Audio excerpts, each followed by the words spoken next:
Post-Orthodoxy, a show about changing our minds. Yeah, baby. With your hosts, Dark and Ainsley Sevier. Maybe what they believe about reality isn't all of reality. What? I know, right? We're on a mission to have a better time with more people more often. The question is more, how do you get there? Post-Orthodoxy explores strongly held beliefs, how those belief systems divide or connect people, and what might be found beyond those reality bubbles. Keep calm. Don't lose your head. I've got a piece of chocolate here with me because I got anxiety about doing this. Welcome to this neighborhood, neighbor.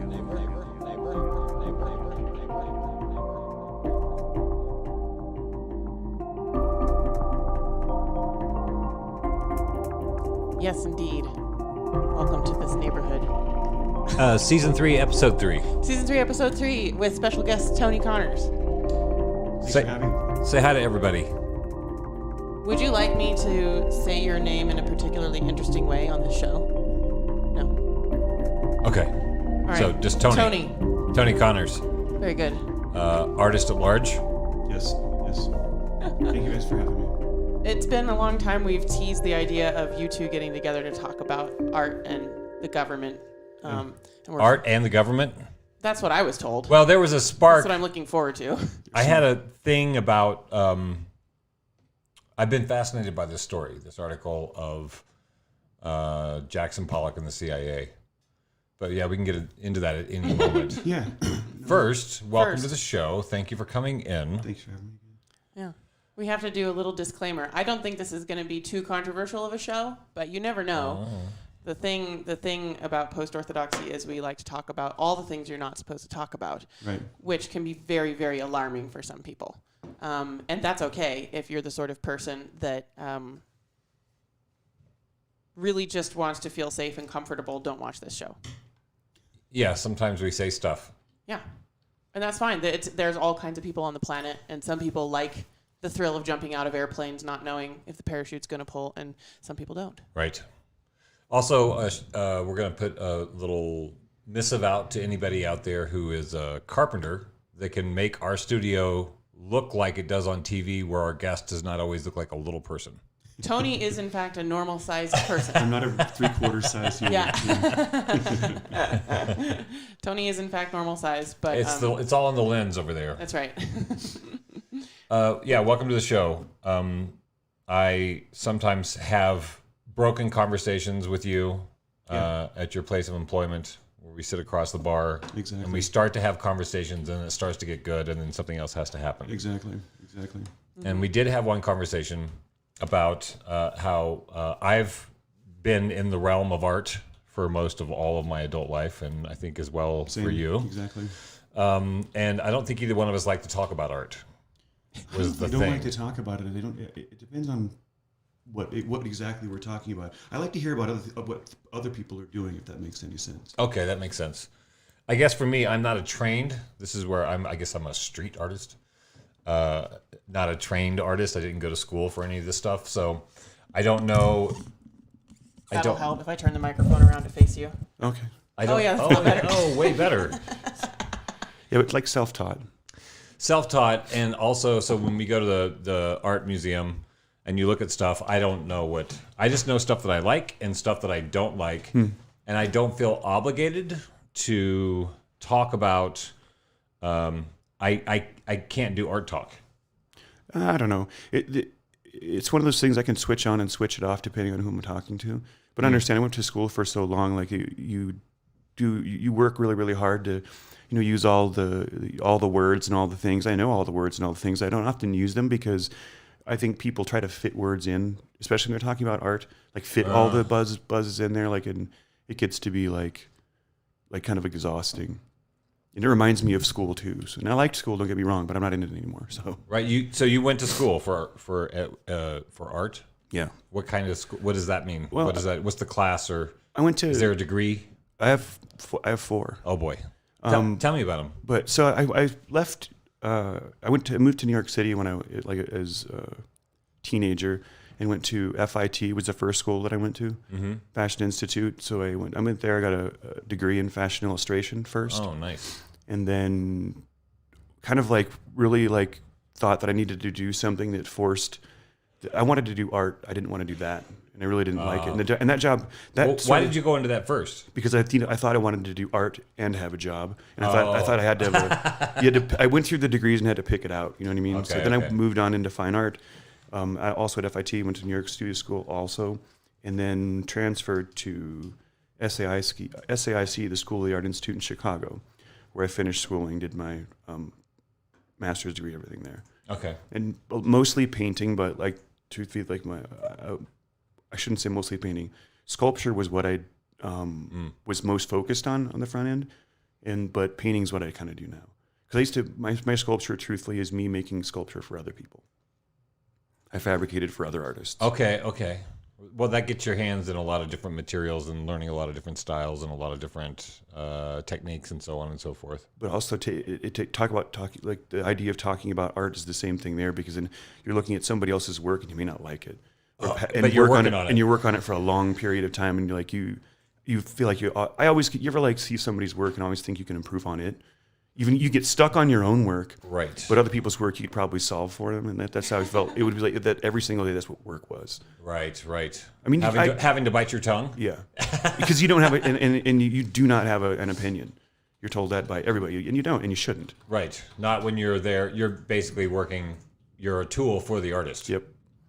Like not even suggestions for like material change. I don't mean that in the like. Literally, but that's term. what it is. Well, that's fun.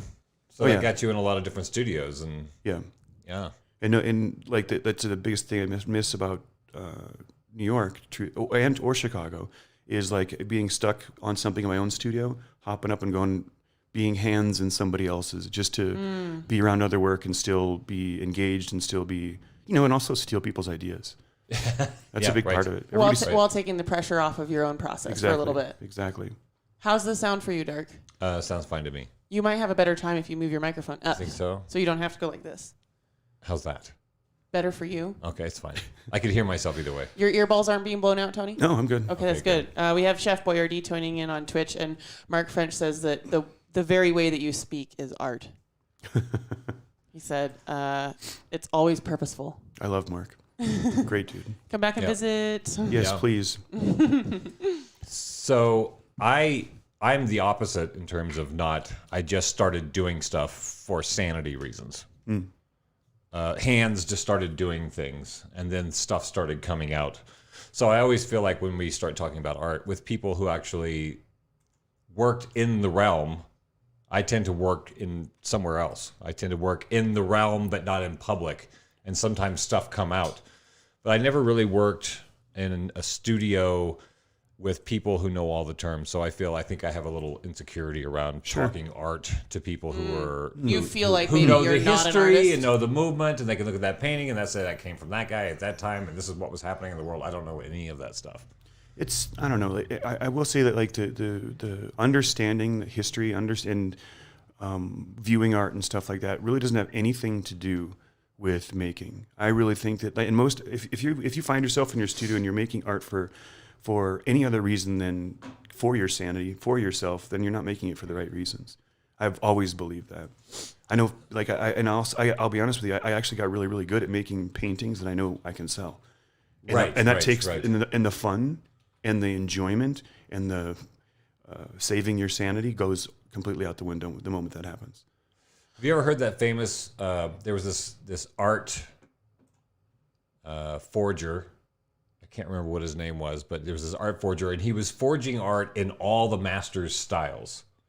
Like publicly, or like he was forging it and then selling it as originals. He was aging them back 500 years. Oh my goodness! He was doing Picasso. He was doing a Rembrandt. He was doing all these different things, and people thought these were original works coming up for sure that they hadn't found.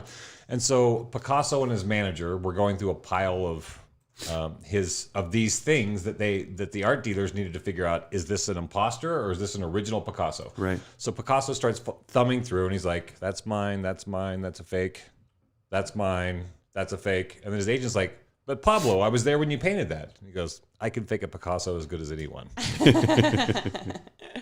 That's funny. I like that. Because I know from my own, like, I tend to do exploratory work with materials. What can I do with this stuff? And then when I find something I really like, where something's come out and people say, "Hey, that's amazing," then I think especially when I was younger and more desperate, I would go into a production mode where I'm like, I can make some money. Yeah. And then I hate myself about a week later. I hate everything that I'm doing. Then you fall into the pattern. If it's a pattern 1, and then 2, the other side of it is you end up not liking what you originally made. Like the very first one, you probably actually really enjoyed, and was very about dark, and you really enjoyed it. Then the next ones, they're all copies of what you tried to make before. I think for me, I was working with stuff where it's like going down a rabbit hole where I'm like, where is this going to take me? But then when I start having to figure out, like, I have to write a package for this thing, or I have to have a story, or how do we market it? Okay. When I start getting into the marketing part, then, and I love marketing. That's where gallerists come in. So it's horrible. That's their job for me. I feel that. It's like such typical artist stuff. And I feel like when we talk about art, we sometimes wade into the same waters of religion. Sure. Where everybody... so connected. You say God, and then everybody has a different evocation in their brain of what that means. It's the same thing with art. So I wanted to talk to you about your ideas, because I'm not interested in like battling ideas of art. I'm always interested to know where people are coming from in terms of like, what does art mean to you? Like for me, I think art has a very strong political component. 100%. It's always had a political component. And artists, I feel like myself, as an artist, I've never been in religion or been a priest. Sure. I mean, I haven't either. But as an artist, I totally understand why somebody would do that gig, because you're a calling, sort of like a calling. Absolutely. So tell me about like how does art fit into your world, and how does art fit into the world for you? I should say, not just yours, but the general. Yeah. I mean, it's different depending on what it is too. Like there's a lot, like you talk about the idea of you going to a museum, and I think when I was 17 years old, I walk into a museum and see like, oh, I like this, I don't like this. I'm convinced that every single male art student, when they go into art school, they love H.R. Geiger or Dali, and then when they leave, they love Andrew Wyeth. Oh. And it's just one of those. The edge of it goes away, and the reason it does that, I think, if you can go to appreciate just about anything, and I there in a museum, like I don't like now. I mean, I just am happy that I'm in there. I don't dislike anything. Right. But I really like to. I also often when I'm looking at art, too, I find myself looking at the edge of this and wondering how they put it together. I'm like, I could do better than that. Yeah. And sometimes it makes me want to try, like with Right. like with portraiture and stuff like that. Like you talk about religious portraiture. I love like late Renaissance, early Gothic. Early Renaissance portraiture. I love it. I just think it's the weirdest thing in the whole wide world. But I think it'd be interesting to do like contemporary people in that same thing, even have like the arcs on it and stuff, have it all capital off and stuff like that, gold frames, and I like that sort of stuff. But like she's pulling up Geiger. Talk about like fixing into a place in my life. I think it used to be something I just really, really liked to do, and was like I could draw in high school, and was like I enjoyed making things in high school. I liked throwing pottery on a wheel in high school. But then when I was in school, it became more serious. Like when you're very first in art school, like undergrad and all this sort of stuff, you're learning how, right? You're learning like how and what you kind of like. But when you're leaving, you're more concerned with why. And that's a really, really, really hard question. Like, why are you doing that? Like, no other art in the world never has to be explained to anyone. You listen to, like, music, you know what it is. You know what's happening. Like, you understand it. No matter how experimental it is, you recognize what it is. But as far when it's visual art, it has to be explained. Like, you think about how much abstract expressionists was, like, just completely and totally hated by... Okay, who would be an abstract expressionist? Pollock. De Kooning. Do you want to talk about Pollock? Let's talk about that, because so it's funny. Like you realize the people involved in that were like, so you got Willem De Kooning, Jackson Pollock, Robert Motherwell, and Mark Rothko. Okay. I watched Red. I love that play. Oh, nice. Oh my God, I love that play. It threw me Sorry. off just now. I watched Red. I'm like, it sounds like a dog's name. I'm not positive what's going on here. It just threw me off. Well, No, it's there's also very, a very amusing. really fun Bruce. Oh, sorry, let me turn this Time off. for Forgot every time. Post-Orthodoxy. There's a really great Bruce Willis movie called Red, which stands Okay. for Retired and Extremely Dangerous. But what I'm talking about is the Mark Rothko play Yeah. called Red, where him and his, I think, somewhat fictional assistant, the assistant is trying to help him do these paintings for the damn hotel. And Yeah. he's like inspired to do everything except those paintings. And Yeah. he has this amazing speech at one point in the play where he's just talking about like red like the blood on the shaver when you nick yourself, and red on like the blood on a fire truck, and red like pasta for and Yeah. he's just like talking about all these. I just like my hands went numb from clapping so much after that play. I've never seen it. I know of its existence, but I'm a huge Mark Rothko fan. Giant Mark Rothko fan.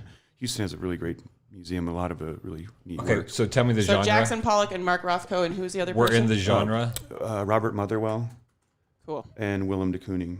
Did I say that already? Yeah, you did. But- And what's that genre? It's Abstract? expressionism. Expressionism. Yeah. And what era was that? 40s, 50s. Kind of ended I don't want to say it ended because there's a handful of artists that kind of like continued on, of course. Right. But that was like the heart of it.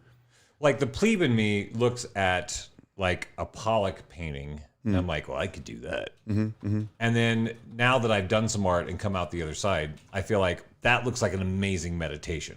Yeah, Like, for I sure. can see myself suspended over a canvas and just drooling all over it for several hours to see. That looks like it would be so much fun to do Yeah. as an artist, as a process, as a meditation. I always have this like thing in my head too, where I look at a lot of his work and the early stuff looked a lot like Picasso actually, and he moved on to like the splash or drip painting, paintings right. and stuff. But All I knew was the drip. I didn't. Yeah, of course he did other stuff beforehand. I didn't know that until I started going down the rabbit hole of the CIA. it's a movie you should watch with the. It's a really interesting story. His story is really interesting. I'm trying to think of the actor off the top of my head. Ed, was it? Probably Adrian Brody. No, Ed. You're right. Harris? Ed Harris. Ed Harris nailed it. Ed Harris Yeah. did Jackson Pollock? He plays Yeah. Jackson Pollock. Oh. It's an interesting movie because it brings Lee Krasner, his wife, was actually a pretty exceptional painter, but like the argument for her often is she never really had a breakthrough until he died, and then until he died, Jackson died, and so she, out of anger, cut up all his paintings, all the paintings that she owned, and then collaged them all back together with her paintings. Wow. They're really gorgeous, and of course she had a huge breakthrough because of that. But the sad part about that is it's always sort of attached to him. Yeah. You know what I mean? Right, But right. she was like, But they were married. She They was, were attached. She was doing artistic composting. Yeah. Isn't that what you call it? Cultural composting. Yeah. That's what I call pulling all my metal rusty bits out of the junkyard and doing stuff. That applies on any level, honestly. Cultural Like, composting, yeah. It could be metal, it could be news, it could be... I like the idea. Any art that we make, we're taking something and regurgitating it and forming it into a new form, whether it's writing a song or writing an article or painting a painting. Like you're taking your pain or your happiness or your memories or your angst or whatever and turning it into that thing. And she just literally did it with her husband's art. Yeah. I spent a lot of time in the jungle of Hawaii running an organic landscape nursery. And in Hawaii, unlike Montana, where everything just desiccates, the cycle of life is much quicker. Stuff rots down really quicker. And I got really hip to the idea of compost. And then I started looking at our own culture of like all the bullshit in our culture. Yeah. And I'm like, well, wait, if you just pile up enough bullshit...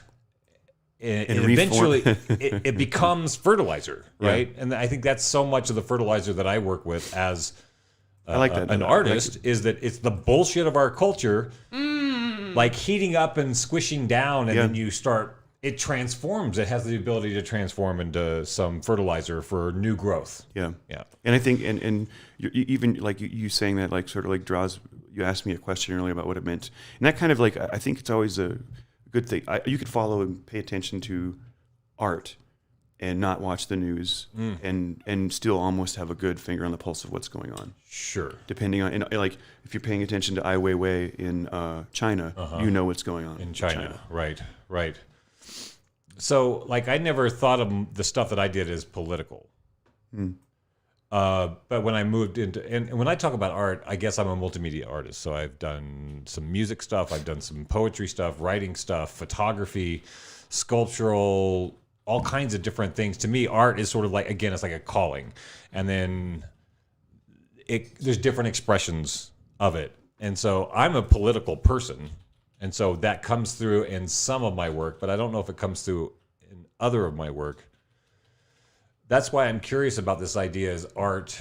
I don't know if it was poetry is the enemy of the state or somebody said art is the enemy of the state, but either way, I think at some point art has been the enemy of the state. Yeah, absolutely. And I tend to side with art in that battle. Yeah. I think you can sometimes, but you can't all the time. Yeah. Depending on it's fun. Talking about the CIA thing, it's funny, like the CIA literally made Mark Rothko and Willem De Kooning rich. Okay, can we set this up? Yes, absolutely. I didn't know that. I want to talk about this story. So, like, I'm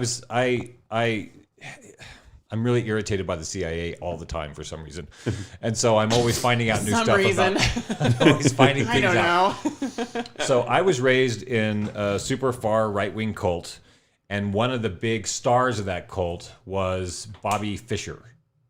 Not the chess player. The chess player. No joke? Yeah. He was a star of your right-wing cult. He was the star of our right-wing cult. So, like, Worldwide our right-wing, God. our cult was very Anglo, like, yay, European, everybody else is going to hell. And so they got Bobby Fischer into the cult. And during the Nixon years, and part of the Cold War era, there was this cultural war as well as the Cold War between the Soviet Union and the U.S. This is exactly what we wanted to prove our superiority over them, and we couldn't beat them in chess. So they got this weird cult member from my cult to go kick their ass in chess. And, like, literally, like, Kissinger called him up and was like, you got to go do this for the country. Yeah. Right? So it was showing that we were better on all these different fronts. Yeah. So tell me how that played out with that was Rothko and... That was the reasoning. Like, so for instance, we were referred to by Russia as the U.S. was referred to as a cultural wasteland. Right. And there was zero creativity happening here and stuff like that. So it's funny because they got under their got in their craw a little bit. Yeah, it did. Yeah. And that's literally what it was. Like, there was one point, I don't know if you've ever seen it before. There was I can always pick off. I know, like you mentioned before, I know painting. I know if somebody was trying to do, I know exactly what it was. But you ever see something and it's unbelievable, so you just like kind of let it go. But there was a CIA like insignia over the top of a Pollock painting, and I'm like, that's not real. Like, no, that can't be. They couldn't take that for that. There's no way. But it absolutely was. Are you serious? Dead serious. I tried to find it when we were talking about this the other day, and never did come across it. But so so from what my understanding is from reading a few articles, was that to prove to Russia that we were not a cultural wasteland, we just started throwing money at art that nobody could say was good or bad because it was abstract. Right. Is that what happened? Pretty much, exactly. But he made Rothko and De Kooning, that made them household names. Nobody would have ever known who they were at all. So they're just in their studio and the CIA finds them. I don't know, how does that even happen? Oh, so the way they pushed it out, you mean? It was all through like magazines and stuff like that. So people in Russia would actually be exposed. This is what's happening in America. Operation Mockingbird by the CIA, where they embedded CIA agents in all the media in the 60s so that they could push agendas. And so the CIA operatives, through Project Mockingbird, then said, we're going to tackle this art question. You know, what's the Orwell Animal Farm? Mm-hmm. They in 1947, I don't remember who did it, but scientists say that's not real. What? Scientists agree that doesn't really happen. They made this animated adaptation of Animal Farm and they injected all this like American like current jazz and opera and stuff like that as another later on too. But it happened in 47. It was like a grown-up Fantasia. Yeah, pretty much. That's awesome. But just to like again like use all like to show off that how culturally advanced we were and stuff like that. But it was going back and forth, and also to convince people against like communism, because and that was all it was. That's really all it was. But again, made those four people incredibly rich. The CIA made that movie? Yeah, it was driven by the CIA. Wow. Animal Farm? Not Animal Farm. This animated adaptation. That animated adaptation of Animal Farm by the CIA. That's from 1954. I have to 54. go down. I thought it was 47. Super Cold War time. It says 1954 You're definitely British right. animation, color by Technicolor. Oh, so sweet. I've only watched. I want to watch portions of that. it. I still want to watch that now. Yeah, it's available. You should. I don't think it's on Netflix, but It's on YouTube. that's all we need. You can watch this on YouTube for free. I'll put it on while we're talking. You guys can concentrate, right? Is this going to get us into copyright problems? I don't know. Oh, we'll find out. I don't know if they pull up visual copyright. I don't think so. As long as if there's music and sound on it, and you're not playing. It's a I'm part. not playing the audio. According to the CIA, it's a part of our cultural heritage, right? And why we're better than the Ruskies. So wait. So let's dial it back. Okay. Why did the CIA fund an animated version of George Orwell's Animal Farm? So like throughout, like the music is what George it was. was British, right? Yeah. All right, carry on. But friend of America. Friend of America. The CIA is a friend of the globe. Yes. They're everybody's But friend. like in the music and all this like jazz, at that point contemporary jazz and like other like musical, that was what it was for. Exploratory. Well, jazz was an American. Yeah. Genre. Yeah. You know, with all the stuff So- that we've watched over the last couple of weeks, I'm starting to wonder if like any of my existence has not been contrived to turn me into a particular type of person. Probably not. Probably not. That's cultural programming. It's beginning to feel like the best thing that happened to me was to be a Republican Christian homeschooler that stayed at home the whole time. So you didn't know what was going on? I like didn't participate in a lot of social brainwashing programs. You missed a lot of those bullets. I did. Yeah. I just had one particular brainwashing program that I've been able to deconstruct because there was just one. No. Yeah, when you grow up in school, there's this whole tribal thing that happens in schools around how you are going to work with your tribe at the various tribes of the school, and then how you are reacting to the programming of the culture. And she didn't get any of that. She just was at home or church. Which is why I make people mad sometimes. Because you don't know all the tribal. I'm like too blunt or too nice, or like I don't catch their particular drift about something that they're trying to hint at me about. I often pretend like I don't. So. Oh yeah. You have a superpower that I wish I had. Yeah. It's a genuine superpower. I can honestly get up on the bench and say, Your Honor, I had no idea. I'm homeschooled, Leo. Yeah, I do. I grew up under a rock. And then instantly, your honor's like, okay. Oh. Okay, so let's go back to abstract expressionist, the CIA in Russia. Okay. So this is the government, or the shadow government, depending on how you look at it, was using art. I have to say, Mark French just said, Ainsley's, I'm so lucky to have been less brainwashed. Okay, go ahead.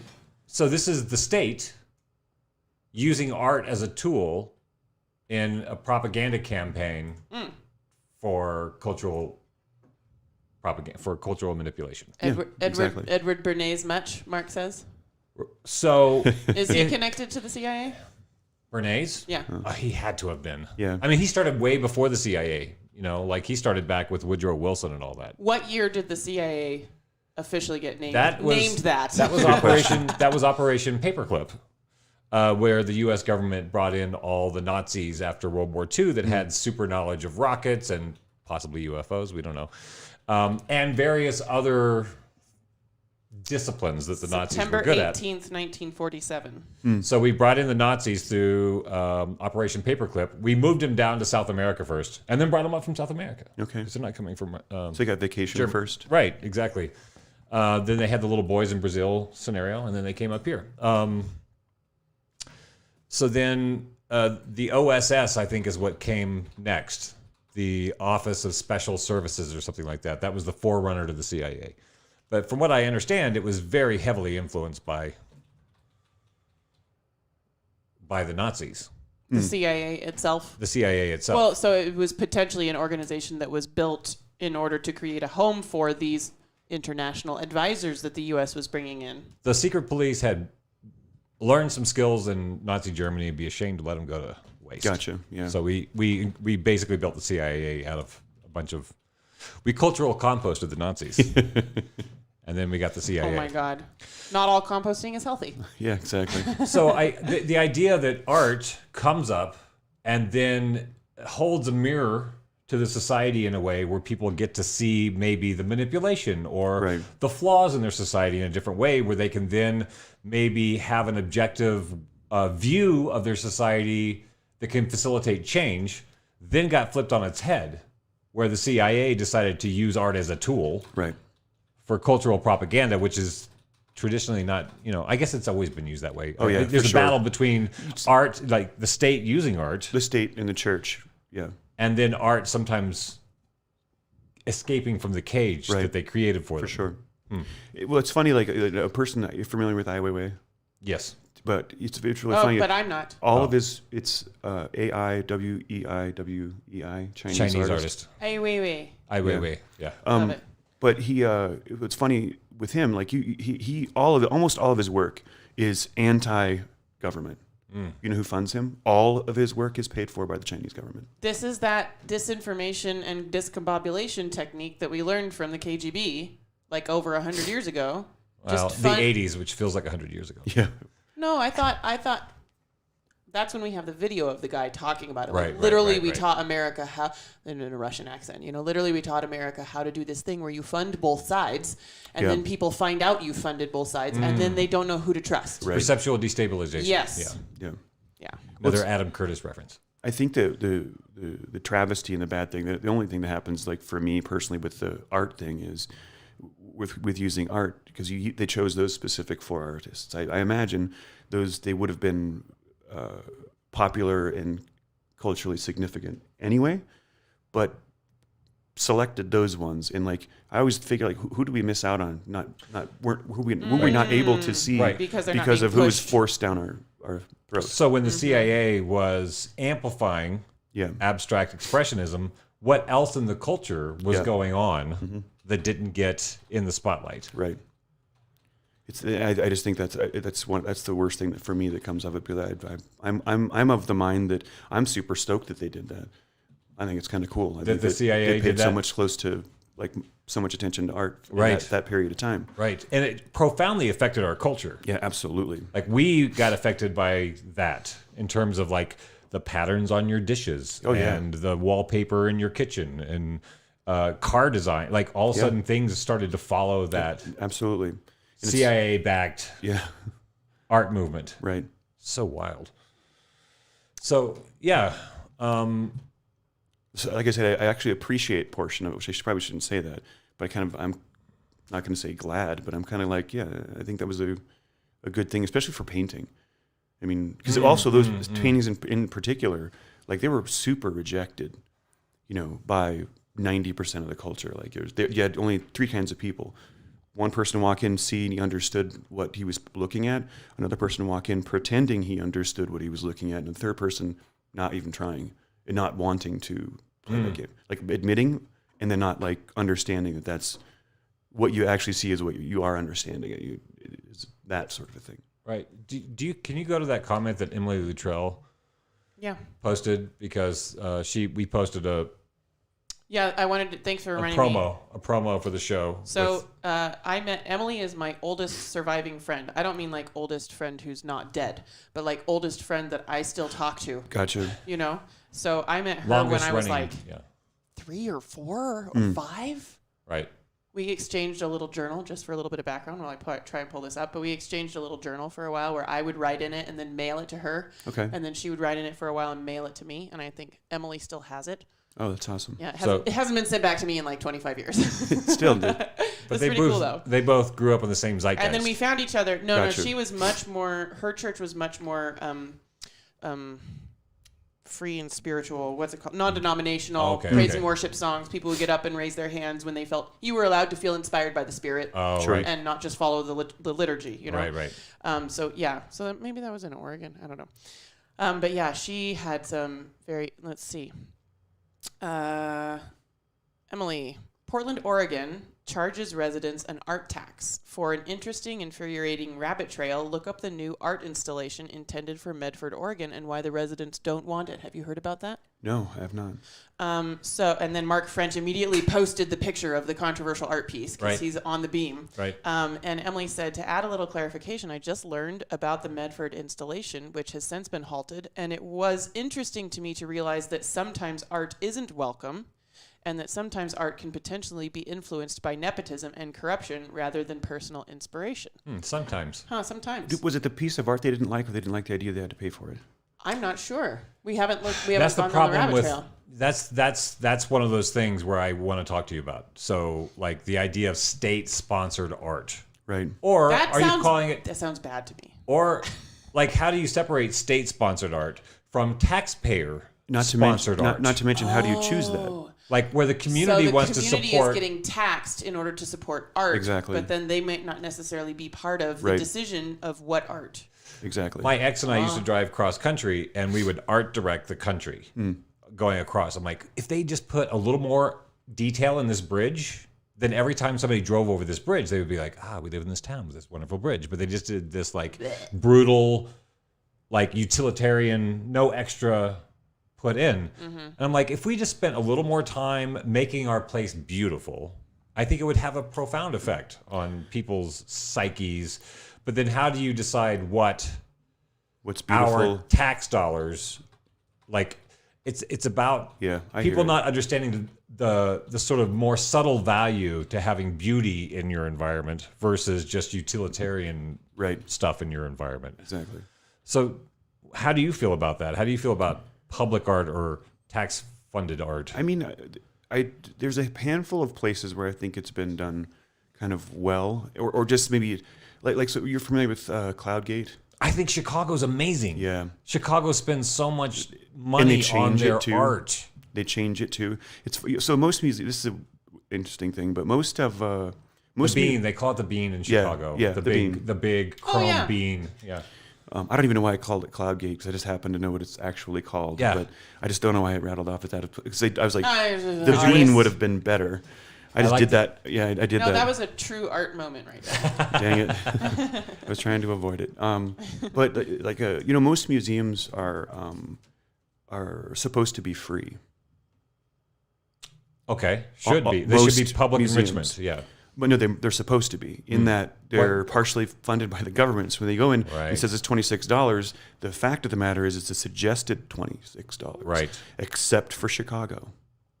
SAIC in Chicago is like literally like refused money because they felt they didn't want to be a not-for-profit. They actually wanted to make money.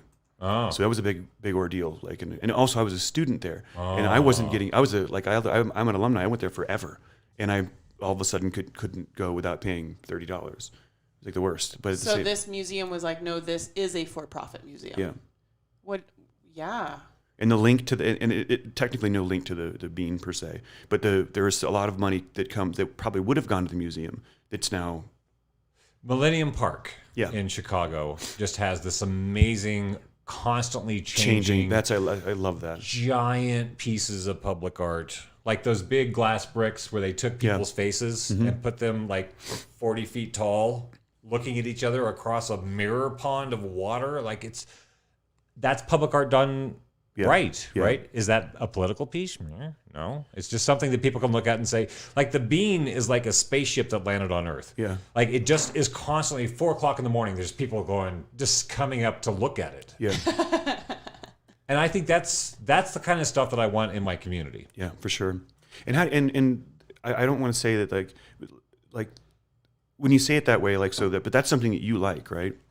I actually like it too. But if I pretended for whatever reason, like for a moment that I just really didn't like that thing. Like talk about, I mean, it's huge. The bean? The bean. You can, like you're going down Michigan Avenue. It's you can't miss it. It's what right if you there. hated it? What if I hated it? What if I was like I just for whatever reason maybe I had who paid an for it? Accident with the bean or something like that. The city paid for it. The city paid for it. So their taxes went to go pay for that chrome bean. Somebody's mad about it. Yeah. Guaranteed. Right. Yeah. Well, but we can say the same thing about the military budget. Slightly different. I'm not happy about the military But budget. the There's nothing military I can do budget about it. isn't in your neighborhood. You don't have to walk past it on your way to Whole Foods. Well, it's in some people's neighborhoods. It's in the neighborhood of your mind, you, Dark Sevier, but it is not actually in Butte. The military-industrial complex is not affecting Butte in visible ways or taking up space that could have been a garden. It totally is in Great Falls. Right. It is because they have a literal base there. Right. But when we're talking the parallel, I'm metaphor police here. Okay, So it's not a direct parallel. Okay, good. Okay. But yeah, it's one of those things like the decision that is the unfortunate piece. Like it's like everybody deciding on what kind of thing that they like, and nobody's ever going to decide. The old adage that 2 heads are better than one is absolutely not true. The more you add, the dumber it gets. Now we're getting into the concept of the benevolent dictator. Yeah, that was a whole episode last season. Yeah. Like, can we do it? Is it a good idea? And is anything else ever going to work? Do benevolent dictatorships work? Apparently they do sometimes. Yeah. Plato's theory, but and it's true that they do. But the problem is the only thing that's broken about it is people are involved. Right, but if you just have one. People, it's a person. Yeah, but I feel like it's definitely better than like a committee or a board. Well, the problem. Yeah, I agree with that too. Yeah, I've been on too many nonprofits. More productive. Oh, we're gonna have a meeting Tuesday about the meeting we didn't have last Wednesday, where we discussed the meeting we're gonna have next month, and we're forming a committee to look on the time and place for them. Meetings are like literally when I was had a corporate job for a long time, and it got to a spot where we'd have meetings, and I started one particular meeting. I took minutes. And waited to the next meeting. The following meeting, we had the same dang meeting. And I told my boss, I'm like, by the way, this is minutes from last week, but this was this meeting too. I'm not coming again. I will not come to one of these meetings again unless some of these things get solved. That was it. Yeah, I'm not going to come to a meeting about that stuff. I'm not going to do that. I sat there in the room also, like adding up people's salaries and how much this meeting cost us this amount of money. And I spent the entire meeting doing that because I had the time. Because I was already at this meeting. Yeah. Right. I was at this meeting already. Productive use. You're not cheating in class if you already went to that class. Exactly. Deb says art, music, literature, etc. is always the non-negotiable hostage of empires. That's not true. It's not true. Like there's always it's this. It's not true. Yeah. Right. Okay. It's I always think about it like this. So you think about the system of conception, right? You think about like you make a piece of artwork in your it's on that wall, right? Mm-hmm. And nobody sees it. Yeah. Okay? Yeah. It's yours. You can care about it however you will. You have a relationship with it. It's yours. The moment you stick it into the system, everybody else now has an opinion. And it actually will break. And truthfully, the large consensus is accurate. It becomes the truth. Oh, reality is the majority accepted. Social ownership of the art in some sense simply through observing and experiencing, because a major part of art, and this is just me spitballing, is your experience of the art. Once I have had an experience of your art, I have a small piece of ownership over the interpretation of that art. Exactly. Aleister Crowley said that a poem has not been read, and a poem has not been written until it's been read. No, it hasn't been until it's been read. It isn't alive, right? So you write it until it's gone out into the audience. Yeah. It's like it's a stillbirth if it doesn't go out to see other eyeballs, to see what other eyeballs see about it. Yep. Can't just exist for yourself. Yeah.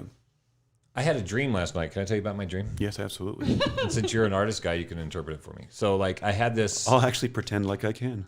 Yeah. That's why we have you on the show. So like I had this dream last night, and it was about there were pieces in the culture that, and I guess I would just call them artists in the dream. Mm-hmm. I think this dream was inspired by the show. That's why this particular episode with you, that's why I wanted to bring it up. So like there were artists that are sort of catalyzing agents for culture that were around, and there had been this sort of like metaphorical oil poured over the water so that there was no oxygen to the artists. Okay. And so the pieces started dying out. And somehow they found a way to part the water, metaphorical water. And then these little, whatever sparks were left, they were not always artists. They might have been a barista or something else, but all these people had these sparks of inspiration that it required them to spark, and that spark then sparked another person over here. Okay. And sparked another person over here. And that to me, it was sort of like this dream of like an artistic revolution, and that people who have some inspiration being able to gather together so that those sparks can feed each other and feed a creative revolution. Yeah, absolutely. Okay. And like after being in the pandemic for as long as we've been, where everything is social distancing and don't talk to your family and let your old people die in the hospital alone or whatever, like when people want to get together again. Yeah. And I'm really interested to see what's going to happen after this prolonged separation. People getting together at the pub, people getting together for music. Right. People getting together just to play games or something, to be in the presence of other people. I think it's really important for culture to spark. It almost happens naturally when people come together. Right. And I think to answer, so what your dream means, Dark. Yes, tell me. No, I think you kind of answered it yourself. Like the idea, like, so think of all like everybody being trapped in their homes, right? Think about artists being trapped in their homes. Like They're the hardest hit in this whole thing. They're not, though. Oh, tell me about it. Especially somebody who works on their art all the time. They're trapped in their house and they're not getting anywhere. So all of their energy has been. I mean, I'm hoping a lot of their energy has been like poured into, their work, and hopefully, like there are many artists that had like gigantic breakthroughs, and the spark, right, and then when. We are allowed to come back out, and when we are able to see what people have been doing, listen to what people have been doing, and I think because for instance, there's funny with the pandemic, technically but for an artist, like at least of my type, that would have been the best thing that ever happened. You know what I mean? Like you're stuck in your studio. How awesome! I guess I was thinking initially of like the people who go out to the pubs and play music, people who depend on that, and I was thinking, but also the writers of the music. You know what I'm saying? All the things. Yes. Like you had time by yourself. Granted, it's like because it did last for as long as it has lasted for as long as it has. I mean, there'd be diminishing returns going on there. There'd definitely be a bell curve to that. Right. But at the same time, I think that the idea of like people coming out and you're exposing us to the things they've been working on. Yeah, I'm looking forward to that part. And we're hoping for that part. I'm hoping for that part because I look at. That's what your dream means, by the way. Thank you. I'm actually seeing it in a different way now because the oil on the water to me sort of was the lockdown era where it's like we don't get to breathe each other's air for a while, literally. Right. And have that cross-pollination that's going on. John Ivankovich has entered the chat. Says, "What's up, brother?" Nothing, just hanging out with Dark and Ainsley. Hey. So this is you're familiar with the World Economic Forum. Familiarize me. Davos. Okay. Okay, right. So the World Economic Forum is this formation. Isn't Davos where it's that the cute place girl went to talk about climate change? Greta Thunberg. Yes. Yes. So the World Economic Forum they have this thing called the Great Reset. It was a book written in 2016 where they're like, we just need to reset everything. We need to have a new currency, new social, and some people say it's like a transhumanist agenda. Like we're going to integrate with machines. We might as well just stop pretending and start doing it now. So the World Economic Forum has a website where they roll out this idea of the Great Reset, where they are going to design all of the world culture for us now. Okay. So their proposal is that it will be a transhumanist world. You won't have to own anything, and you'll be happy. That was one of their things. You won't own anything, and you'll be happy. And the idea of it is it's a top-down engineered culture versus an organic culture where we find the things that we like and then it becomes embedded in how we do things versus what they're doing, which is like we're going to impose this culture. Right. And it sounds great on paper. It sounds like a Star Trek like reality where everybody gets along and there's in every sci-fi, there's always a council instead of a president or something. All that stuff is great, except the council is what they call the global stakeholders. Yeah. Which is the oligarchs. Yeah. I hear it. I mean, like anything written down on paper, like it sounds good at some angle. Right. That'd be great if that happened. But the reality of it is, if in fact, let's just say we're going for it, we're rolling forward with it, it'll be a bastardized version of what the plan was anyway. You're talking about the Great Reset thing? Yeah. Yeah, I'm curious to see, my dream, I'm hoping that there's going to be some organic human response to that proposal. Right. And I felt like us being isolated in our homes for a while, like in the beginning, there's a guy named John Vervaeke, who's a philosopher out of Canada. He has this whole 24-hour series called The Meaning Crisis. And in the very beginning of it, he talked about this idea of the kairos versus chronos. So the kairos is like a moment in time where change is more possible.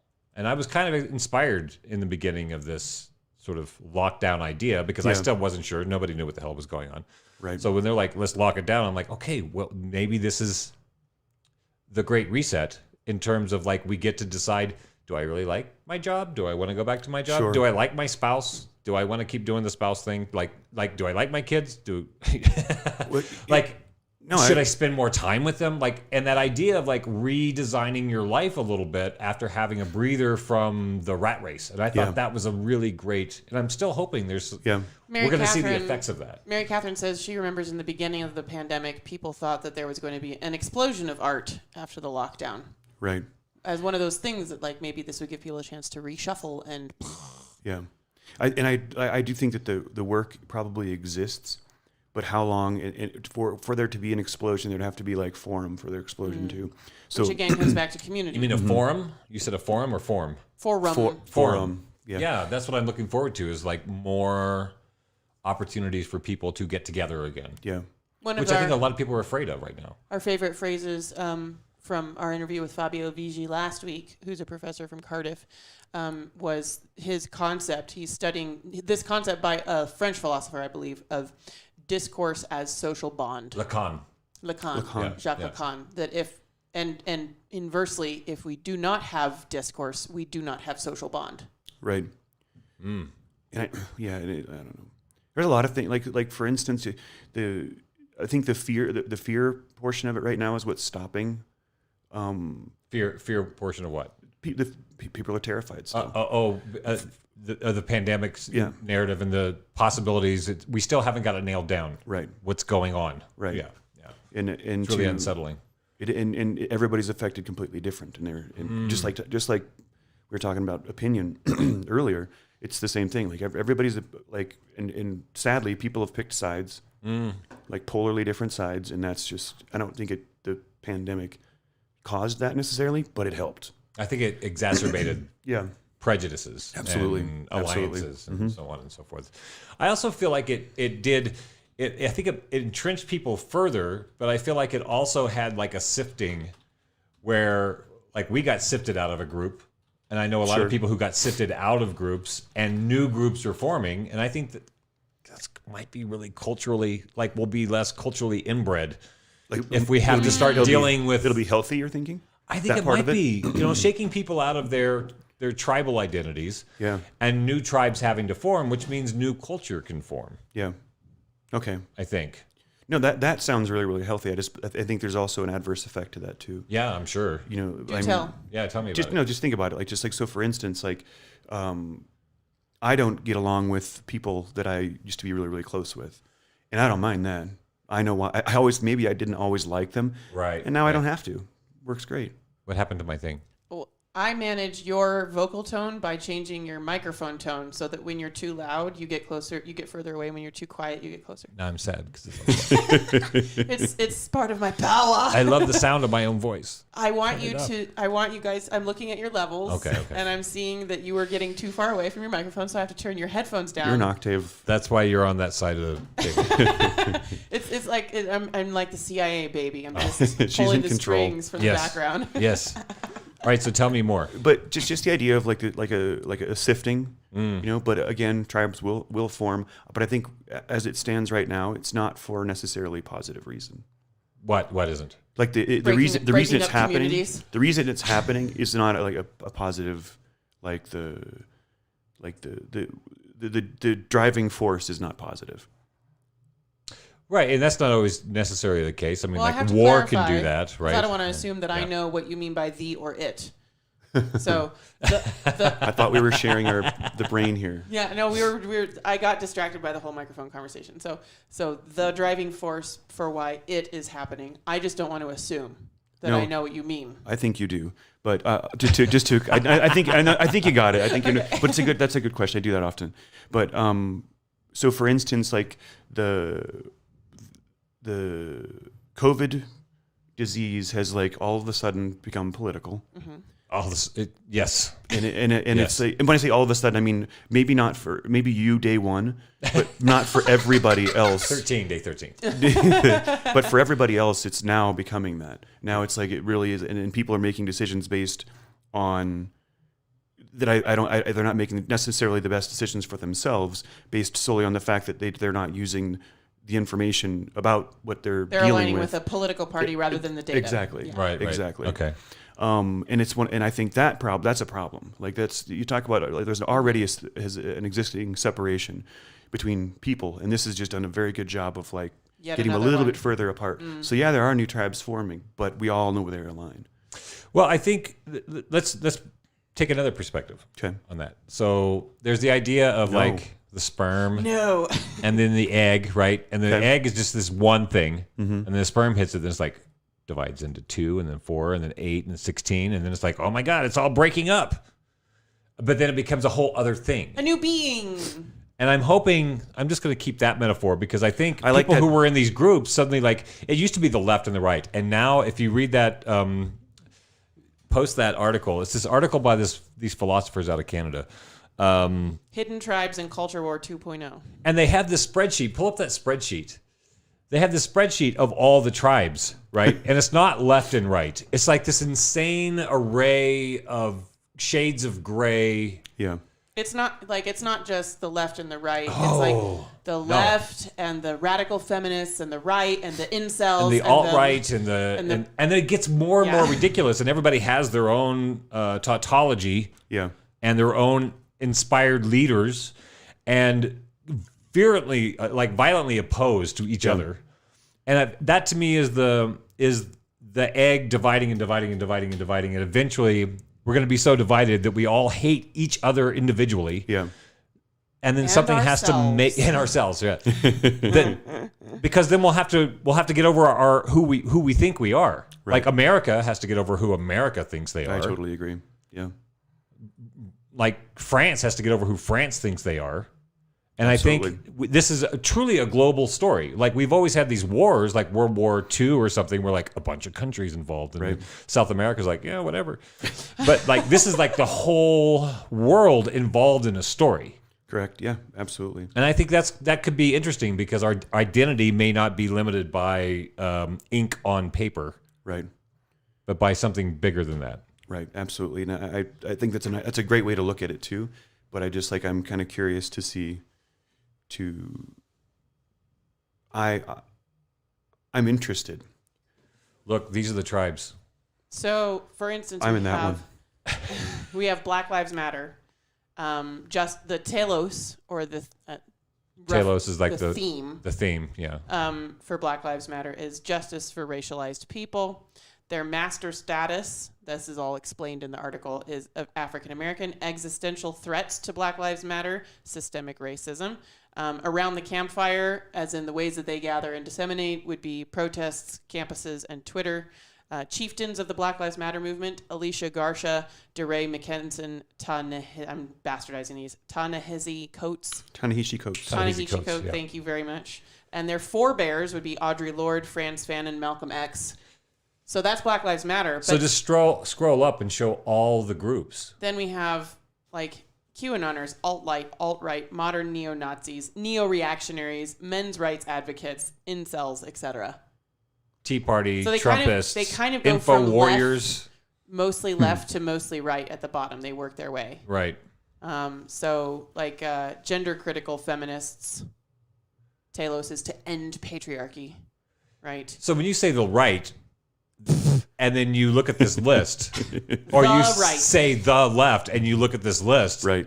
Most of them disagree with. They think they're the left, or they think they're the right. Absolutely, that's it. I mean, that's also, you can get back to this to narrow it a little bit. Like if you have your political party, we only have 2+ choices, and I agree with this over here and this over here, and nobody acts like that.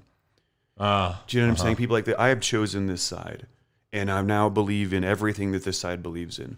Or that's the story, and that's what's happening. I think, just depending on how you get your news and stuff like that. You prescribe now to whatever's going on over here. You can't because of agree. your news source. Yeah. So you think that is and when happening? it is happening for sure. Yeah. And also it travels like through humans, obviously too, but often one of the new pods is like they all have the same news source, so they can go just agree with it. They can have an agreement fight. You know what those are like? Yeah. Just right. They both agree with each other so much, but it makes them even madder. Making them even more angry at anything else that they're have decided not to agree with. Like having an opinion on something, anything, I don't care what I it think is, that should require knowledge and understanding of that thing. Otherwise, you're not entitled to an opinion about something if you don't know about it. Okay, let me propose a question Whoa, to you. whoa, whoa. You're not entitled to an opinion about something if you don't know about it. Correct. You're talking about education, miseducation, and re-education. I'm talking about everything. Yeah. Everything, bitches. Everything. You see, like, and again, we've all had that moment where you jumped on the. I used to do a thing where if somebody was talking about something that I didn't know what they were talking about, I would pretend like I did. Do you know what I mean? This is like a young person's thing. That's like the chameleon. beginning. This is the beginning of the art school thing. Right. When I had like, a lot of my friends were, a lot older than me and were, getting ready to graduate. And I'm just this person who I've read some books. I don't even know what all the words mean in there. I traveled with a thesaurus and most of the reading in my very, very beginning in art class. Oh, you guys are like twins. But it's one etymological dictionary. Yeah, it seems ridiculous. I had the internet. Oh yeah, we well, didn't have. Sorry, guys. Well, the internet existed, kind of. Not enough. but just that. If I didn't know something, I literally did not know, I would pretend like I knew what they were talking about, and then form my opinion as the conversation. Inductively. Yeah. Yeah. Inductively. Which I think is really a really bad way to be. I think it's really like listening, because like now cool. I've become a better listener. It's disingenuous to a certain degree. But I think I did the same process. Like when I raised in a cult, and then I go to college, and my roommate is like an anarchist, a sub-genius National Guard guy, a pizza delivery manager. And is this all the same person? And myself. Could have been. But they were all like, and so we would just play. I wasn't learning anything in school, but we were playing spades till 4 o'clock in the morning and drinking beer after delivering pizzas. And those conversations, these people had been raised in completely different worlds than I had, with completely different rules and everything. So I just kind of shut up for a while and listened to everybody else argue. It is a way to learn. Yeah. And I've definitely survived. But then I started go along to get along. Faking, what do you call fake it till you make it. I did a lot of fake it till you make it. And then people call your ass out on shit. Right. And then you're like, well, I guess I won't do that again. The very first time you get caught, you kind of have to make a decision. You kind of have to make a decision like... am I going to double down? Double down. Yeah. Or on this shit that I still don't know. And I think I'm a little bit different now in that I'm a better listener. And also if somebody tells or says something to me that I don't know anything about, I don't want that to be like the next time I talk to them, I will have learned about it because it was interesting. It was interesting enough to them. Like not everybody, right. Like not everything. Like if somebody asks me about a specific car, I don't care. Salient moments. Yeah. Yes. Yeah. If it's something about like like Tesla, I know little to nothing about. I know more about the individual than I do the car. Oh. You know more about the individual than the car. Yeah. Okay. Yeah. Good. And I even know more about I'm not going to say what I was going to say. It was funny, but not right. No. You can say anything on Facebook, honestly. Yeah. Nowadays, all of the hot button topics are on the table because all the mainstream news sources are talking about them. Yeah. But it's okay. You have your... We'll move on. So like in the world where we have these moments that got broken down, let's say by the pandemic story from the last couple of years, things broke down. Churches, we were talking about this before the pandemic broke down. Like, where is our third space? If you don't want to drink... And you don't have a church. Where do you meet your folks and have this spark of community interaction? The Elks Club. And we're like, how do we find a new way for people to come together that is intergenerational, like old folks and kids, and they can all be in the same space? Church would be that place. Sure. But there's fewer and fewer people going to church. And so like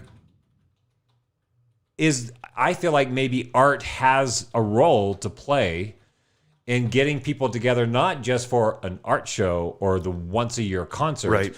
but a regular rolling like a way for art in some form to facilitate community space. Right. And where does that happen? And where does that happen? Is it a rolling space? Is it people's houses? It's something I've been thinking about. What do you think about that? Well, I think it obviously that's going to school for as long as I did, like you always had that was my place to go. You know what I mean? School. And not to mention another thing is like work. People meet people at work and stuff like Right. that, but they're working. But then where do you go hang out? Right? Well, that's just it. That's the third space thing. That's the third space idea, but and again, it would have to be like, so for instance, let's just say that you have these I'm going to just put a number on it. These 10 people. And of these 10 people, 3 of them don't drink. Okay. Right? 3 more of those people don't necessarily like the music that you listen to, but you still like them. Right. And 2 of them just think art is the most absurd, stupid thing in the entire world. Sounds like a healthy gathering. Right. But granted, maybe those people wouldn't connect necessarily. Okay. But it'd be one of those things where you find a common, like I see what you're saying. I worked myself back to the problem just now. Okay, in my head.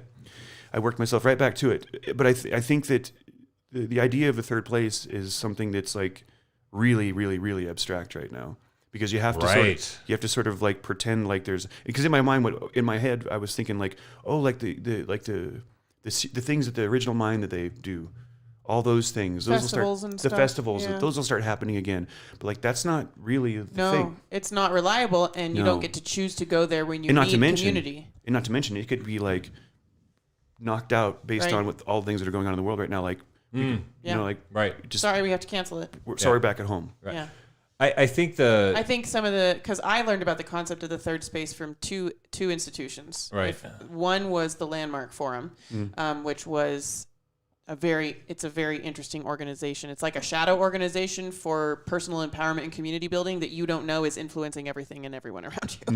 Like, there are so many self-empowerment and community building projects that have come from people attending the Landmark Forum. And a lot of their stuff is a little like hoogy-foogy and kind of a little weird, but I learned a lot of really great things out of it, including this concept of the third space.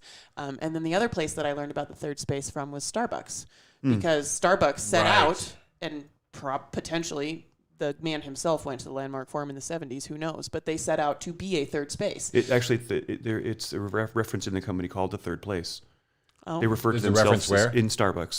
Third place, right? It's in their training manual. Yeah. In the telos. To talk about the third space, they're like, because some of the essentials of a third space are that it needs to be not your home and not your work. Yeah.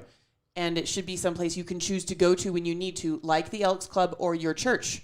And it's always, the hours. Yep. You know when you can go and when it's you don't go. It's available to you, and it's a place that's not just focused on any one particular event, or any one particular activity. I think they were ripping off existing espresso houses, and I think they did it badly. Frankly. They just put a name on it, though. That's all it was. Like that's all. I mean, when I was in LA, there were no coffee houses. Like, I moved there in '89, and there was no espresso in the town unless you went to a really fancy Italian restaurant. There was no coffee house. Sure, you had diners where you would get crappy coffee, but nobody drank coffee in LA. Right. In '89, and then this espresso house opened up by a couple of 22-year-old kids who were in AA, and they needed a place for all their industry refugee kids, where their parents had just disappeared into the industry and they became alcoholics and ate all their meds. They got into the program and we want to hang out and we want to have a good time, but we can't go to the bar, so we'll create this bagel and espresso shop. And then it mushroomed all over LA. There were a bunch of independent stores, and one was this place called it's still there. It's a chain, Insomnia. Okay. And they did this thing where they got big spaces with a bunch of thrift store furniture and coffee tables and a mic and a amp. And so it really became the clubhouse. It was super grungy. You could put your feet on the coffee table and sit there all day and do your reading or play your chess. It was a real living room, which is like Starbucks doesn't allow you to make it your living room. You're not cohabitating in Starbucks No, or that's- co-creating. I would love to see something like that happen here, where you have a space that multiple generations can come into. That alcohol is possible, but maybe not the theme. Focus. What would be the draw?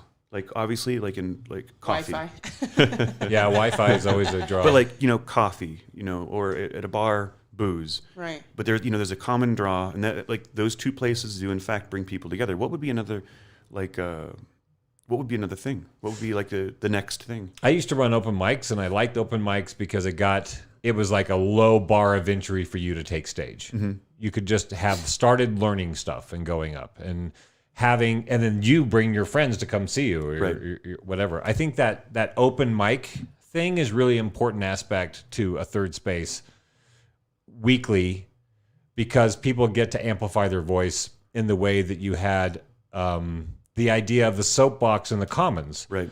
With the town criers or some lunatic who had a political treatise he wanted to read off for 3 hours up there. Like that ability for us, like censorship and like free speech zones. Do you remember when that was a thing? They actually rolled out the idea of a free speech zone. This is during Bush Jr. So they didn't want people protesting, so they set up certain areas where you could protest that was nowhere near where the action was taking. I love this place. idea. And they called it a free speech zone. I thought that was the premise of the country that we were living in. And people accepted it, and they let it roll on. So, yeah, you can't protest here. You can't say stuff here. I'm like, where's the Commons? Where the lunatic can get up and say, I've got a problem with this bullshit going on over here. I think that's important. I don't like that. Yeah, otherwise you're completely and totally like the Folk Fest stifled, set up squelched. a free speech zone.